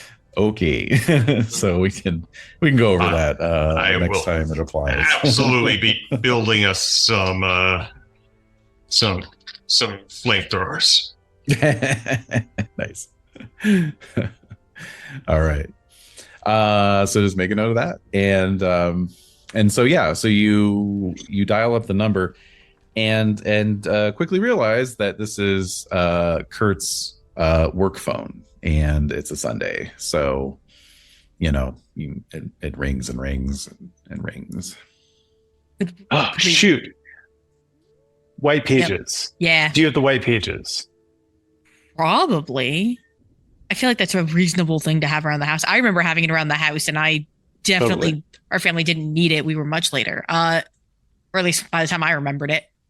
So yeah. In 94, we have the white pages. My first Yeah. job was delivering yellow pages, and that was in 96. So yeah. Yeah. And they lasted for a hot second because I remember having them as a household when I was in elementary school. So at very least they spanned through the 90s and into like the mid-aughts. Oh yeah, definitely. So Definitely. yeah. Yeah, so I imagine I've got one lying around. I'll flip through and see if I can find, like, we have his full name. You do. So, in LA, it's such a huge area to cover. Obviously, you don't have just one set of white and yellow pages oftentimes, right? And so you've got your Pasadena combined white and yellow pages, which is even then the size of like one of your like history textbooks, and and so you find approximately 14 Patterson comma K. There's like 3 Kurt's and 2 K's, and then other Catherines and so forth. But yeah, you can narrow down the K Pattersons to the 3 Kurt's and the 2 K Pattersons at least. Okay. Do we think he's paranoid enough to not use his first name and just use an initial? Totally. I mean, he's a detective, and that's an easier thing to figure out. We call the K Pattersons first and ask if we can speak to Kurt. If they say yes, then we ask if it's Uncle Kurt. Perfect. All right. So you dial up both K Pattersons and one of them goes to an answering machine, but it is a woman's voice, and she, says, "Hi, you've reached Christine Patterson. Please leave a message." And I don't know if you want to or not. And the other one is, person does answer, and when you ask for Kurt, they say, "There's no one here by that name. You got the wrong number." Okay. All right. So then we'll start working our way down the 3 listed Kurts. All right. This is And the true horror World of Darkness, by the way. I have social anxiety, so this is absolutely the most terrifying thought process to me. Calling random strangers. Nico, this is how it used to be. The Dark Ages. and it was just as bad as you might imagine. So you spend 15 minutes making phone calls, and by the end of it, none of them has yielded the Uncle Kurt that you are looking for. I mean, unless anyone else has a smart idea, I think we'll have to wait and talk to him on Monday. I mean, I don't have any ideas that would get us his number fast enough that it would make sense just to do it on Monday. If you follow me, like, I think I could get his number, but like by the time I got his number, it'd be like tomorrow at 8, and like, what's the point? Yeah. No, I think we could just show up and wait for him at work. As soon as the sun comes up, we could be waiting there and get him right when he gets there. Do we know if his family was religious? Like, do we know if any of them were religious? Because it's more likely. I thought when we turned up nothing, it was because like people were like, "No, you got the wrong Kurt." Did I misunderstand that? That's correct. They're like, "Uncle, who, what?" Yeah. Yeah. No. What I'm saying is, it's possible that he's not. If it's possible he's not in the white pages, if we know he's religious and we know what denomination, there's a lot of churches. But if we knew what church his brother and our friend went to, it is more likely he went to that church. I will point out we don't know that he lives in Pasadena. Yeah, that's fair. So even if we do the denomination, we're hitting every of that denomination in Pasadena. Well, no, all of Los Angeles. I was thinking of narrowing it down to specifically if his family was religious, it is likely they all went to not just the same denomination, but the same physical church. Most families will go together, like fully together. So we could try that if we knew a specific church. But like that would be my last ditch thought on that. Yeah, I don't know if I knew Ken well enough to know if his family was religious or not. I would just say that you never heard of him going to church. There was never a time like with Ari where it was like, you know, I can, you know, like Sunday mornings are off limits. That was never a thing with him. And you never heard him talk about anything church related. Okay, so probably if yes, then not that we know of. So yeah, that would have been my last final like, okay, maybe we can go that route if we really want to talk to him today, but after that, nah, it's better probably just to wait until tomorrow. Well, yeah. And in the meantime, so I before I left the house, I put a post in my New Age chat room to ask about this thing that the vampire said when it turned into the rats. Eulalia. And are you're putting this out to the chat room or the chat in general, like for anybody to answer, or? Yeah, so my mentor, I have 2 dots of mentor, and it's a New Age AOL chat room. So I posted in there so I could kind of come back to it later. So I'll ask Ari if I can log on to AOL at his house. Should be fine. We don't have anyone currently taking up the line, so that's right. You're all good until they get home. Yeah, all right. Modem dial up. Yep. All right. So yeah, you know, you see a few replies. Most of them are like, no, sorry. A couple of them are like, that's beautiful. What does that mean? You know, and then like, yeah, there's like one person who's like says like, oh, I think I had like a distant aunt who was named Eulalia. And then somebody else chimes in with you know, the same information that you remembered, which is that it's the name of some venerated martyrs. And yeah, so they just offer up, you know, they're both 3rd century Christians in the Roman Empire, and the remains of Eulalia of Barcelona are said to lie beneath the cathedral there. In Barcelona. One of them was crucified on an X-shaped cross, and the other was tortured and then burnt at the stake, suffocated from smoke inhalation, and when she died, a dove flew out of her mouth. Well, I don't know if this Eulalia thing is going to go anywhere. What do you two think? Hit up my contacts. I don't know if they'd be that much more helpful. I have to imagine he told you that for a reason. Like, you know, dude was under threat of being killed, right? Like, he was stabbed twice, fire was everywhere. If he took the time to say it to you, it's because he wanted you to know it.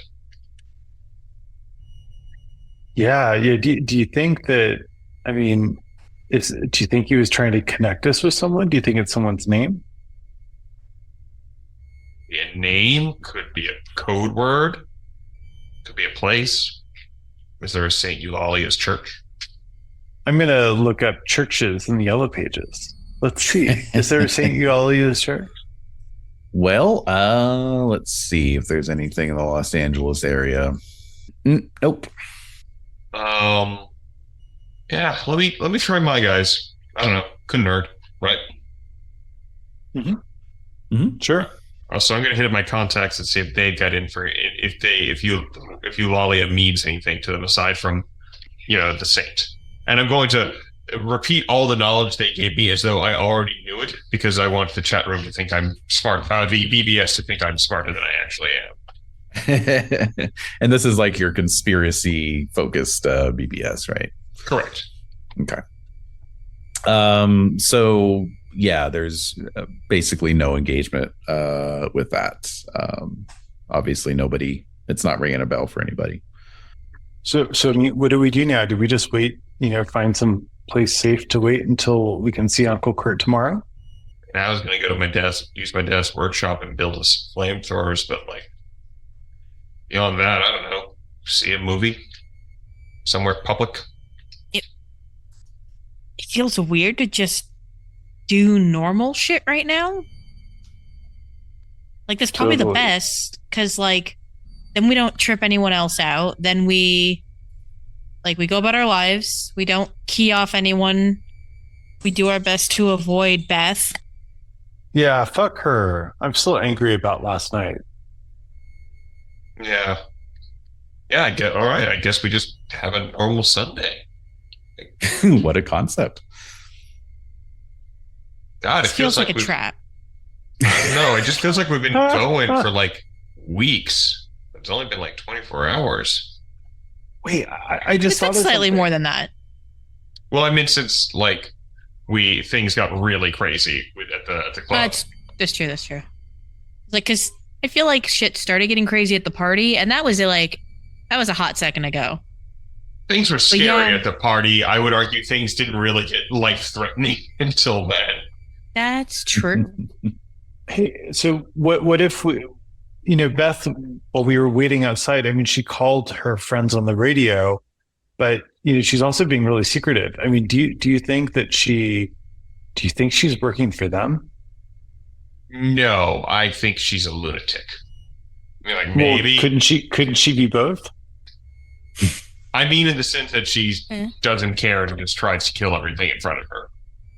My point is, no, I don't think she is. I guess is what I'm trying to say.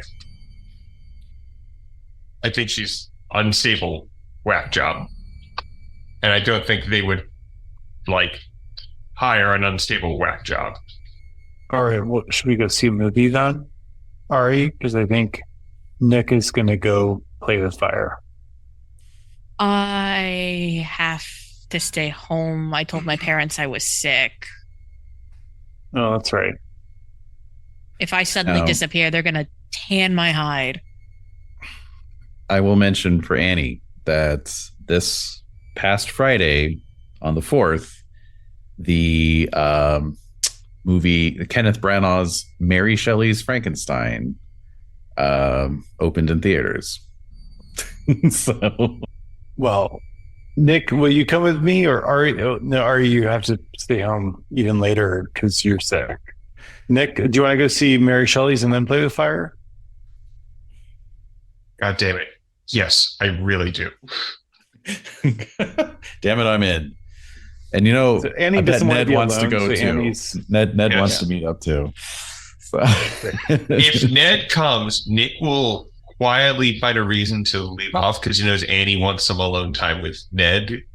After Raven feeling like, because Annie has a crush on Ned, right? Am I remembering that correctly? I mean, there is an unspoken, question mark between the two of them, I think. Then yeah, Nick would like be like, oh, I'm sorry, I just remembered I have to go feed my cat, and then will give them the alone time that he thinks Annie wants. Yeah, I think right now Annie's most important thing is she just doesn't want to be alone. Yeah. I think she's still pretty frazzled by everything that went down. And she still thinks the vampire is going to come back to her now. So shall we assume that your insane tilts have resolved at this point? I think it's we had a good night's sleep. So who my ended cat. up with And on that? that note, did we get a point of willpower back? You Is did. it back? Okay. Absolutely. So who ended up with the yearbook that you found in the sepulcher? I think I had that last because you guys were dealing with driving and Raven, Yeah, and I was. that sounds right. I honest to God don't remember where we ended up leaving that. I think Ari ended up with it. Yeah. Okay, so Ari, you are you're staying home anyway, so you can certainly spend some more time going over that. But just as a reminder, it was let's see. Okay, so it was a class of 1990, Pasadena High School, and there was a Mistress Black fan club bookmark tucked into it, and The initials written on the inside were JB, and the bookmark was on the page with the valedictorian for that year, a young woman named Jody Barnett, and it mentioned she was going to be attending UCLA medical school in the fall. Right. And I think I meant to pass that along, but then we went straight from Raven to Beth. Oh yeah, it was a hectic night. And if you think about it, it's Sunday, so I mean, it literally hasn't been 24 hours yet. Yeah. Right. Absolutely. But yeah, I mean, apart from that, if you page through the yearbook later that day, there doesn't seem to be anything unusual. There aren't a lot of signatures in the yearbook, like for being the valedictorian, she obviously was not super popular. Or at very least not super social.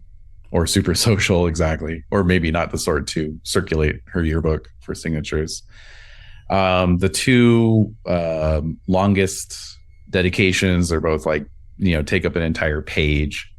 One is signed Patricia, and the other one is signed Ben.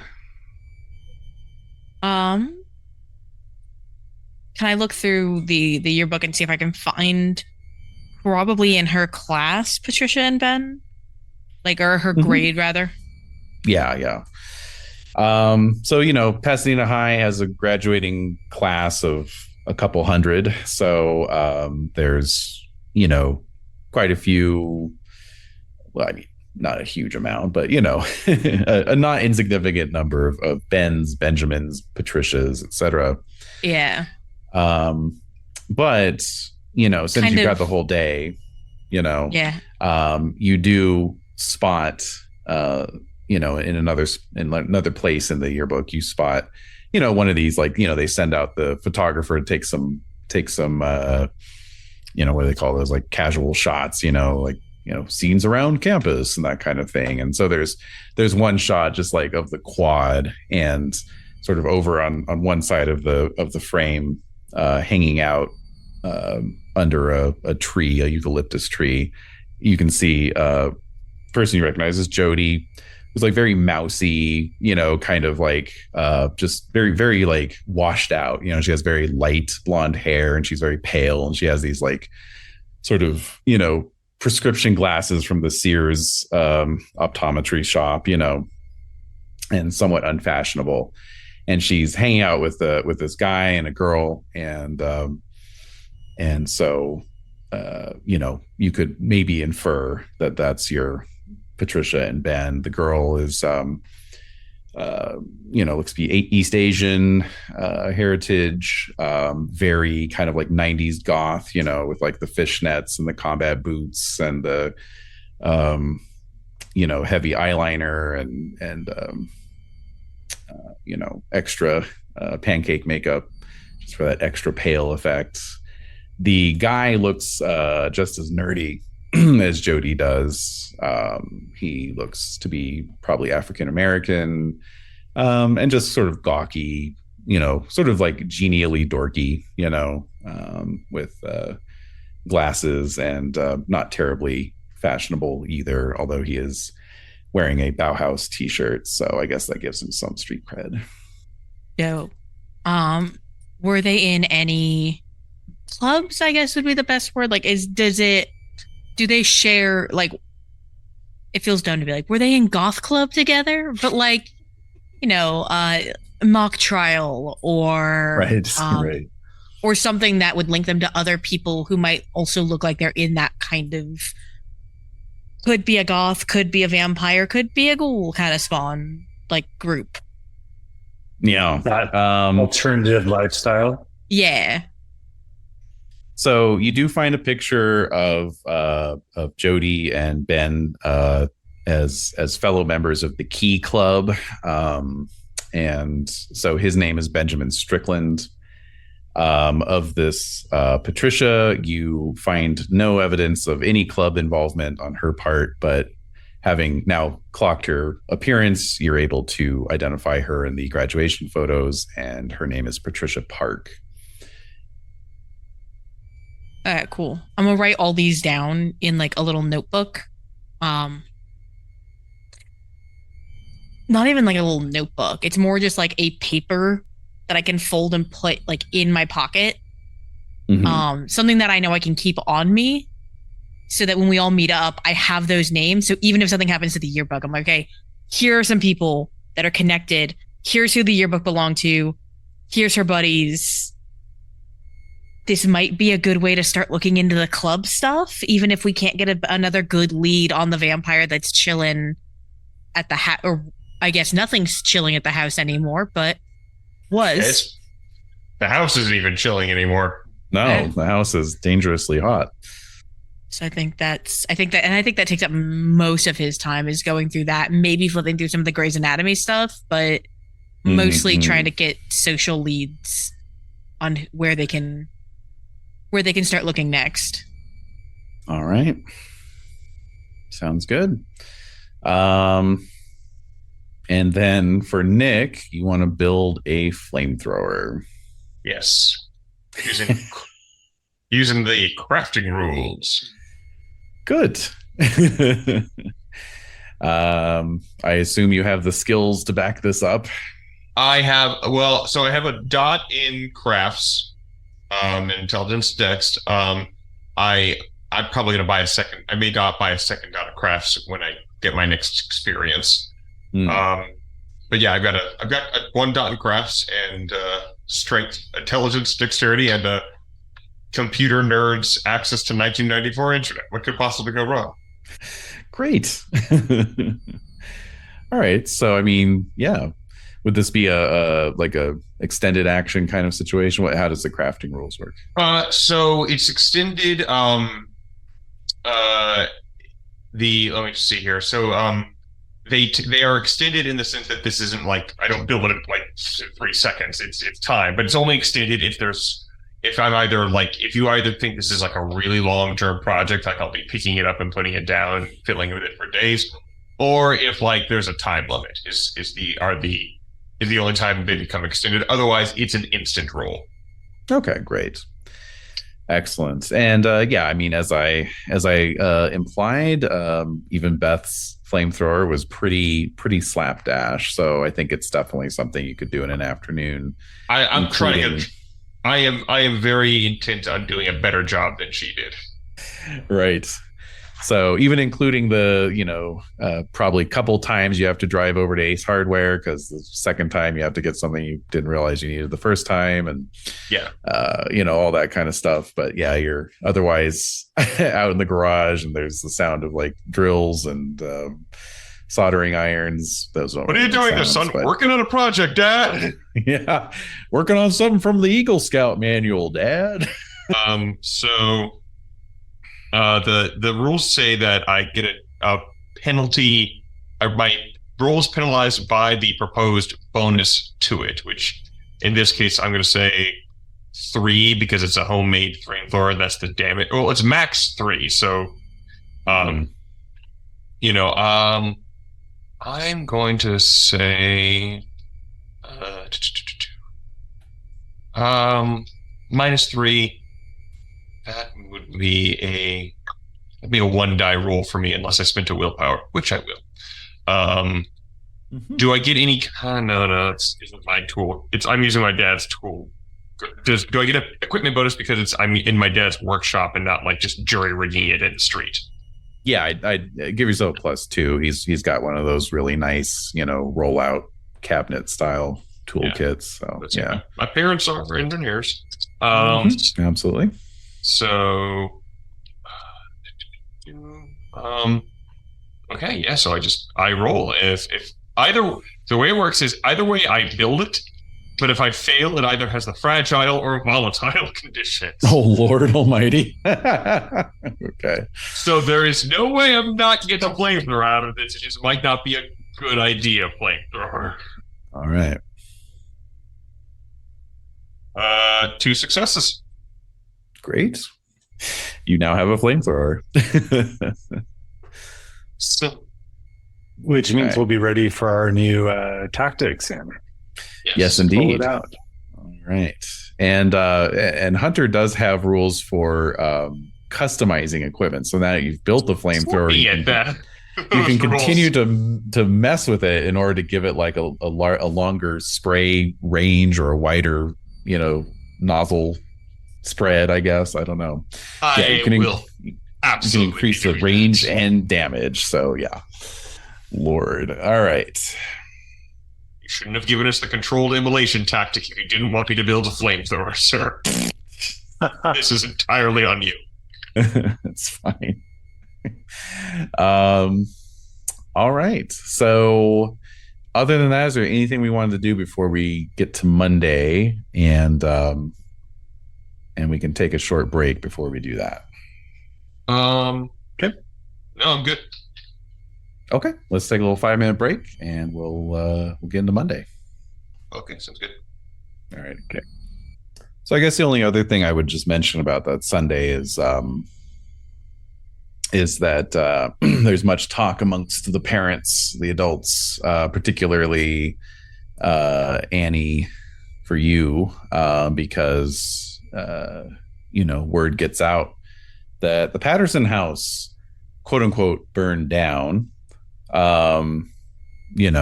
Subsequently, in the local paper, turns out the whole thing didn't burn down, of course, but a good part of it did. Go up in flames before they were able to extinguish it. But fortunately, they were able to prevent it from spreading to the surrounding brush. And your parents are talking a lot about, it being like a cursed house, that can't be sold. And now, good luck to them selling it now, that kind of thing. So, Well, I happen to know a nice vampire who was up to buy it. yeah, make a great would have before the fire. Right. Why buy when you can squat? But yeah, there's nothing in the Sunday edition of the paper indicating anything about, police suspect arson or anything like that. So at least for now, seems like you're okay. But otherwise, we are on to Monday. So when do you want to try? Anybody wants to be waiting when the police station opens to, intercept Uncle Kurt on the street. Like we're all sitting on the planter out in front. Oh, so you want to ditch school? Yeah, I was going to say. Oh yeah. Annie absolutely intends to ditch school. Okay. All right. Well, that is fine. You can totally do that at your peril. So yeah. Are the others up for that? Yeah. Ooh, I don't know. I think Nick's parents would Sneal Hall him if they found out that he was playing hooky. They're very academically focused. I actually think he's scared to skip school. How do you feel about it? I think right now, not ambivalent because I think it's a bad idea. Ambivalent because it's ooh, I don't know that I care to incur the wrath of my parents, but also I don't know that I've done enough to be able to incur the wrath of my parents yet. So if we wanna, we can, which is the most helpful answer I know. Okay, Annie is just feeling is still pretty terrified. So Annie absolutely wants to do this. Annie will also, Annie's mother is a teacher. So Annie's mother goes into school on the early side, a different school. But Annie also thinks of herself as being pretty good at playing the people at the front desk. So Annie is going to make a phone call if necessary to say that to pretend to be Annie's mother and to say that Annie's actually home, homesick because of the stomach bug going around. Okay. Let's get some manipulation plus subterfuge going here. And Annie will spend a willpower on this. 3 successes. Okay. All right. Well, good. You'll have avoided a call home then. All right. All right. So, and then otherwise, Annie and Ari will be waiting out front, sitting on the planter, probably with coffees in hand, waiting to see Uncle Kurt walk in. Okay. So so sure enough, you make sure that you're down there bright and early, and you're scanning around. You see a lot of people streaming into the coroner's building. It's a brisk November morning. Marine layers still sitting overhead, casting everything under a pall of gray. And up comes Uncle Kurt in his cheap suit, in his briefcase, and he kind of does a little double take as he walks up, closer to you, and he says, Annie and Ari. Yeah, you're a little late. Yeah, what's going on? Is everything okay? Well, if you consider meeting a vampire, seeing a club slaughter, and otherwise being stuck, that's awesome. Sorry, Ari just posted in the chat that our group's name is Nana. Yeah, Nana. It's true. It's true. Anyway, so Annie says, well, if you consider meeting at least one vampire, getting witnessing a slaughter at a club and nearly burnt alive by your crazy friend that you warned us against, yeah, everything's fine. Oh, the person I told you, yeah, okay, fine. Well, you weren't going to show us how to hunt vampires, and then she did, and it almost got us killed. Yeah, well, that's what hunting vampires tends to do. It tends to get you killed. All right, come on, let's go into my office. All right, so Annie will follow him in. All right, and I guess I'm going to share everything with Uncle Kurt. Is there anything that we shouldn't share? Not that I can think of. I'm probably going to also pull out my list of names. But you didn't bring the books, right? No, I'm not handing over the books. No.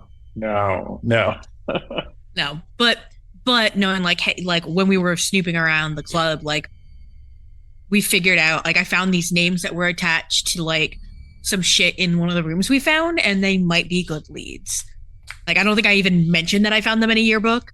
okay. So anyway, so Annie will, so Ari will share the names. Annie will describe what happened at the club. We'll describe meeting the vampire at the Patterson house. And we'll describe, at this point, I think Annie trusts Uncle Kurt that he's not going to arrest him for arson. So she'll also talk about, once she shared this with Beth, crazy Beth, awful Beth, fuck Beth, that she drove them over to the house and made them go in and gave them steaks and nearly got Nick killed. All right. So this conversation takes place in two parts, because it is interrupted by you mentioning the head in the jar. Obviously, as soon as you mention that, he stops you and he says, I'm going to need you to come with me. I'm going to need you to show me exactly what you found. And so the second half of the conversation is in the squad car driving over to Hollywood. Right, which is what Annie expected Beth to do. Fuck Beth. And he expresses a similar sentiment, especially when you get to the part about Beth kind of like putting you all in harm's way. He's like, I'm so sorry, kids. If I'd known that she was capable of stooping to that level, I would have used even stronger language to warn you off of her. I guess they've just got their claws in her even deeper than I thought. Jesus Christ. Who is they? No, nobody. Don't worry about it. No. She called someone, Uncle Kurt, from on the radio in her car and made us all get out. So she's in with someone, and it's only safe if we know what's going on. So you need to tell us, because you didn't tell us enough last time, and that's how we almost got killed. It's your fault. It is my fault. I accept full responsibility. But trust me when I tell you that if I told you anything more about who she called or why, I would be putting you in even greater danger than you already are in. Well, I don't Seems think it's super going to get worse. unlikely. Yeah. So he kind of laughs to himself like, you really have no idea. You have no idea. Meanwhile, at school, Nick and Ned are in attendance as usual in their usual desks, at their usual desks. I don't know if we've established your homeroom teacher or not. I don't think we've established who that is. No, she exists. This is like the teacher from Charlie Brown, just the trombone voice. It's just the teacher. That's right.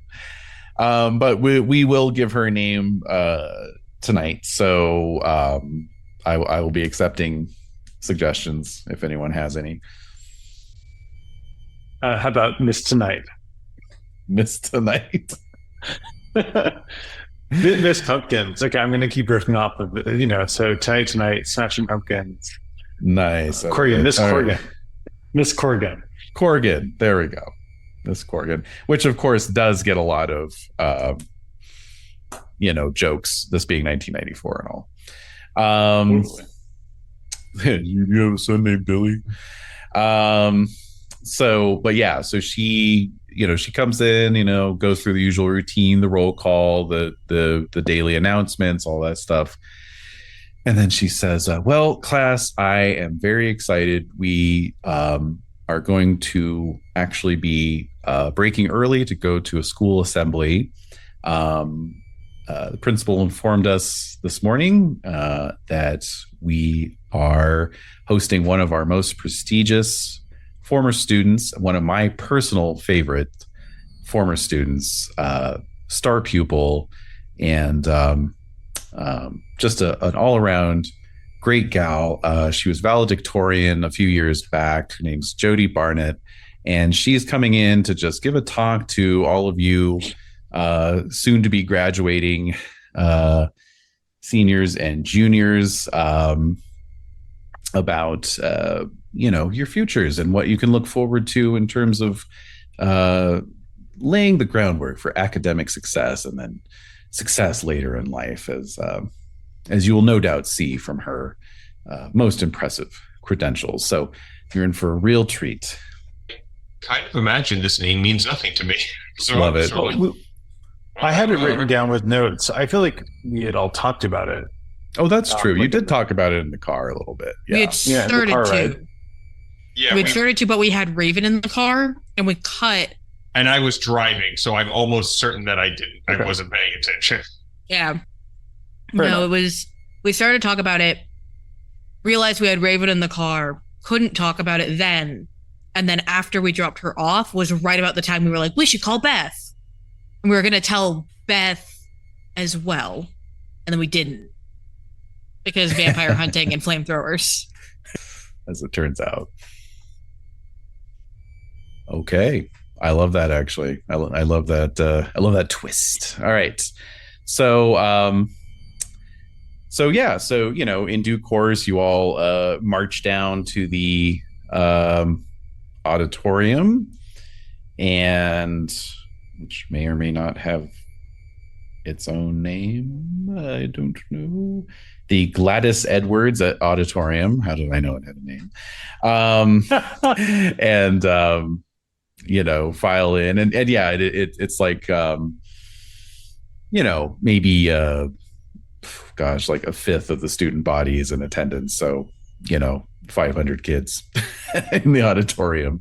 But it's a really nice nice joint for a high school, and they've got a pretty high grade sound system, and they've got it set up for a lecture presentation with the lectern and the microphone and everything, and the principal's standing up there and a few other faculty members. And so once everyone gets settled in, he steps up and gives some introductory remarks, well, students, basically recapitulating what your homeroom teacher said, what Miss Corrigan said. And then, please join me in welcoming back one of our most distinguished alumna, Jody Barnett. And so out onto the stage strides a young woman. Now, Nick has definitely not seen any photos of Jody from the yearbook, so he has nothing to compare that against. However, what you do see is somebody who looks weirdly like Karen Anatos, aka Mistress Black, out of stage costume, basically. So she has long auburn hair, very pale skin with ruby red lips, and a plunging neckline on her sort of sequined blouse that it's like, why would you wear that to a high school presentation? A very form-fitting pencil skirt, and I mean, as a teenage boy, I'm quite confident that Nick is all over this. You're like, now you've got my attention. Yes. So I've got a photo or a image there in the chat.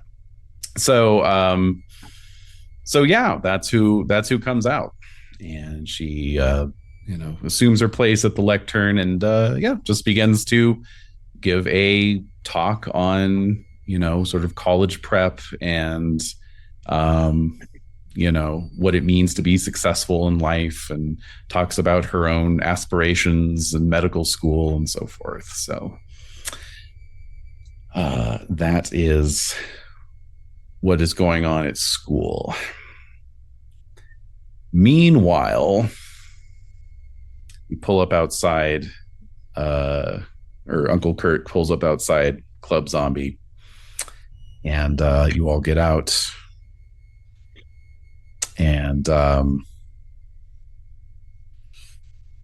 couple squad cars, he radioed for backup, so they're pulling up as well, and Kurt looks at the two of you, Annie and Ari, and he says, are you comfortable coming in with me? We've got 4 officers here. We're all going to go in together.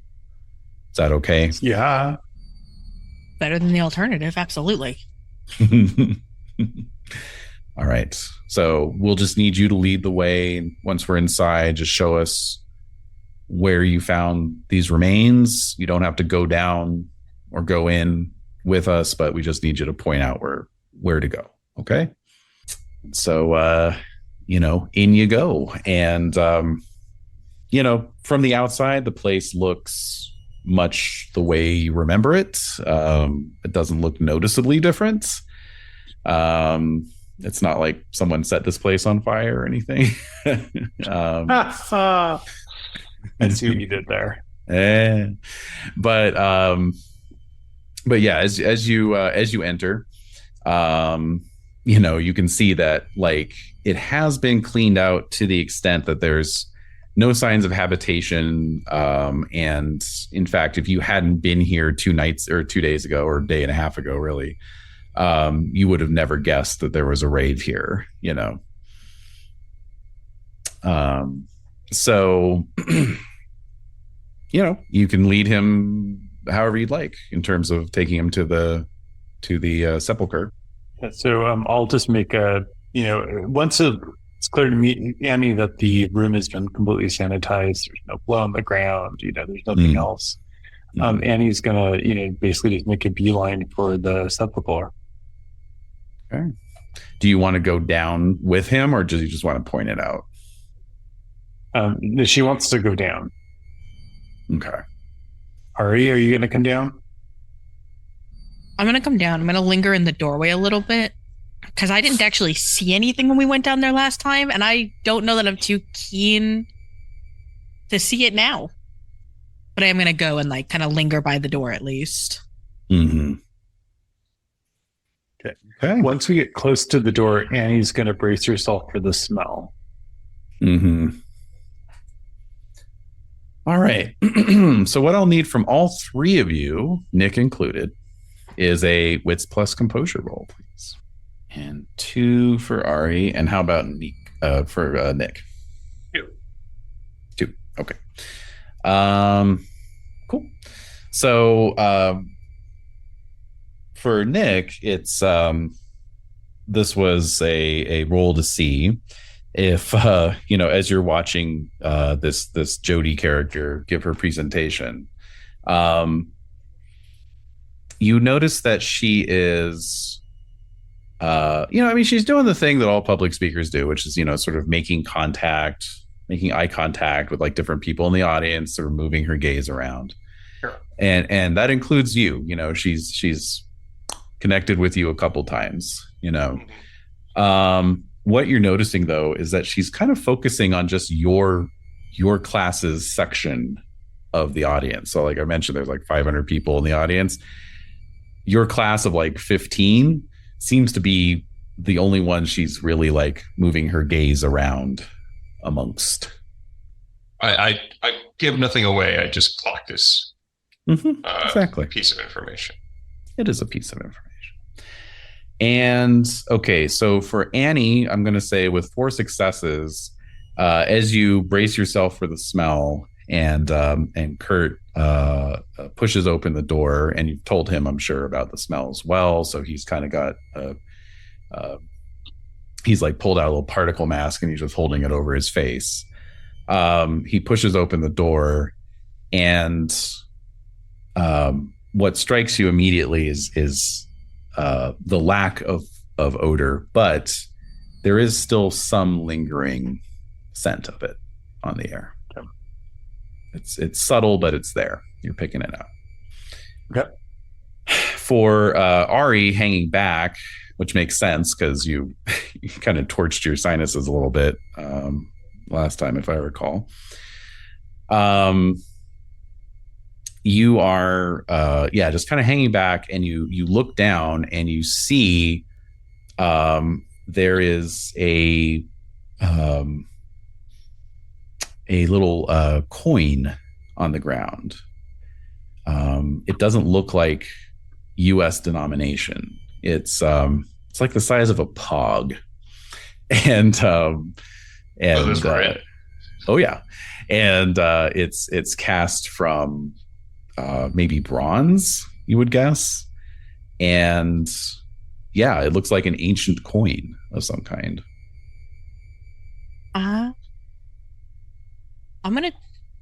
I trust Uncle Kurt. I don't trust the cops.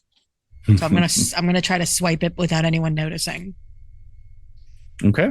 I'm not even gonna have a roll for that because everybody's attention, including the cops, is focused on the door. So you're easily able to just sort of pretend like you're reaching down to adjust your sock or something, and then just, grab the coin. And as you pick it up, you see that it actually looks like it's maybe a more recent minting. It doesn't look that ancient, but it does have kind of like a very kind of Greco-Roman sort of feel to it because it's got this image of a horned and bearded man with a laurel wreath on one side, and then you quickly flip it over and look on the other side, and it has a caduceus, the double snakes and the winged staff. So, quite unusual. Weird. I'm gonna just pocket that, kind of make a mental note to tell Annie and the crew about it later, depending on when we get together. Probably Annie first, and then tell Ned and Nick when we see them again.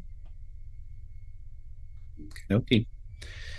So Annie, you're right up there with Uncle Kurt, and as you might have guessed from the lack of odor, the sepulcher has been cleared out.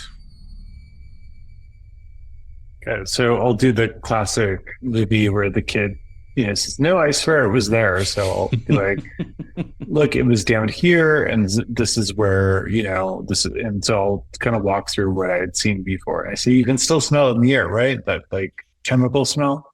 It's not as strong as it was, but it's still there a little bit. All right, so Kurt and the cops are looking around, and he's telling them, like, fan out, check every corner, look everywhere. We'll get someone in here to dust, as soon as we can. And then he turns to you and he says, I know, Annie. I believe you. And I knew they were going to clear it out, and that's why I told Beth. And we tried to reach you the next morning, but only had your work number. And, I told Beth, I'm like, we need to go get over there now so we can get the evidence before it's all gone. And she didn't. Although, I don't know. I think all of her friends may have taken it. Well, we'll see. We'll see what we can find here. But no, you did the right thing coming to me, and you have nothing to fear from my end, at least. Beth is unfortunately off on her own journey, and I know you're smart enough not to try and get in touch with her again. Well, I certainly am sure that you'll take care of us by keeping us in the loop on this. Of course. Anything that's important enough to share, I will share it with you. All right. I guess I better get you kids home. Yes. Can I make a wits and empathy roll to see if he... I mean, the simple question is he being truthful on this? But Yeah. And I think anything beyond that is going to end up being determined by how many successes I get. But I want to see if he's bullshitting us on that. Yeah, go for it. I spend a willpower on that too. Fuck it. Jesus, what are my rolls tonight? Yeah. Well, success. So you get a good surface level read. If anything, he just seems a little just a little sad, like maybe feeling sad on your behalf, or sad that, you're being subjected to this. But he does seem genuine in his offers to help. Oh, dope. Yeah. There's a little less suspicion on Ari's face than as he's saying that. Still not 100% he's going to loop us in on all the important shit. He'll loop us in on some shit, and that's important. Agreed. So Annie wants us that he doesn't take Ben back to school, but takes her home because she called out sick. Right. And same for Ari, I'm sure. Yeah, I'm sure that much less convincingly was just I'm sick. And if the office doesn't get a call, then it's well, my parents are very busy with me and the other kids. Who could say why we forgot to call? Do both your parents work? Oh, yeah.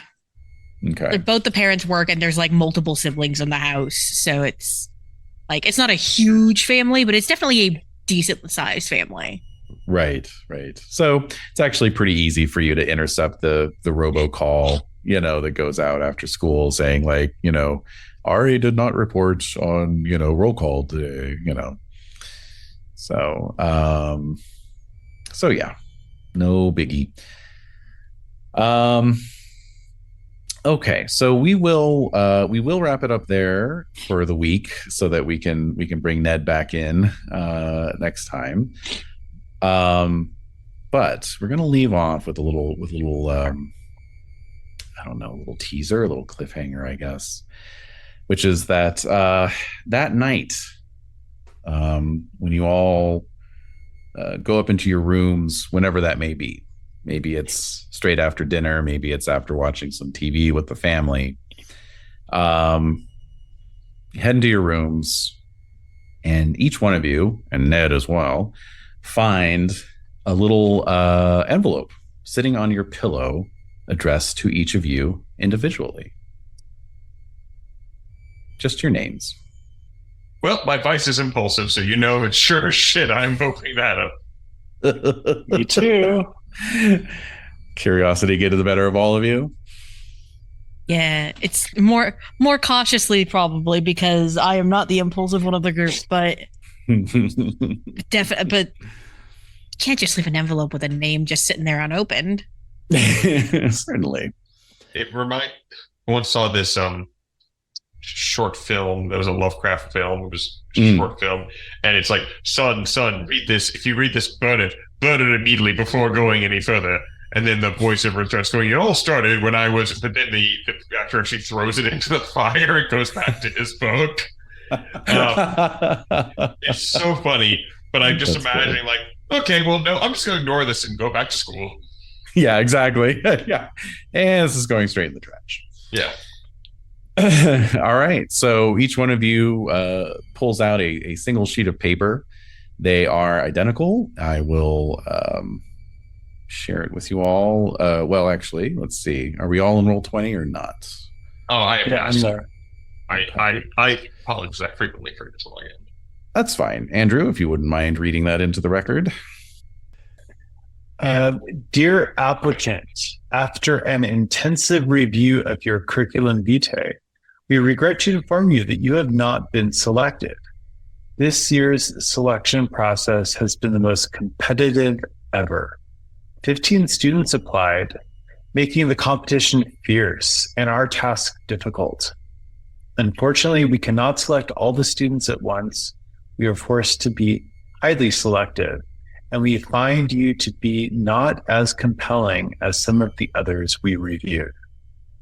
You should be honored to be considered as one of our choices. There will be future selection opportunities afforded you, so don't lose heart.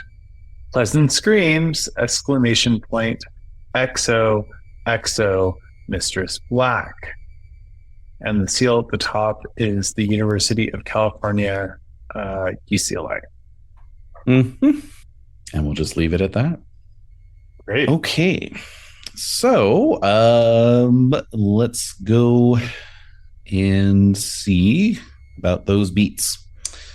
I think we got some aspirations, right? Definitely for me.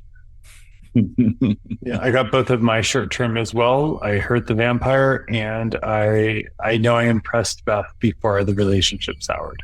Well, yes, indeed. I armed myself and built a hunting tool. Nice. Would this count as learning about what's giving me the heebie-jeebies? I'd say so, yeah.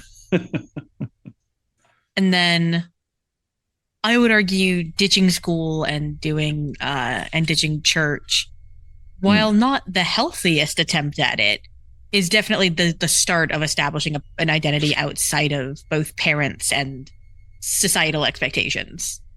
Yeah, definitely. Yeah. Little petty teenage rebellion there, for sure. Great. And everyone gets a beat for the game session. And did we resolve any conditions? I resolved my informed vampire condition. Yep. Okay. I still have a stoic condition, but I don't know. Well, because stoic won't resolve until someone is trying to read my character's emotional or mental state. Because I have to opt to fail a roll to resist one of those things. Interesting. Okay.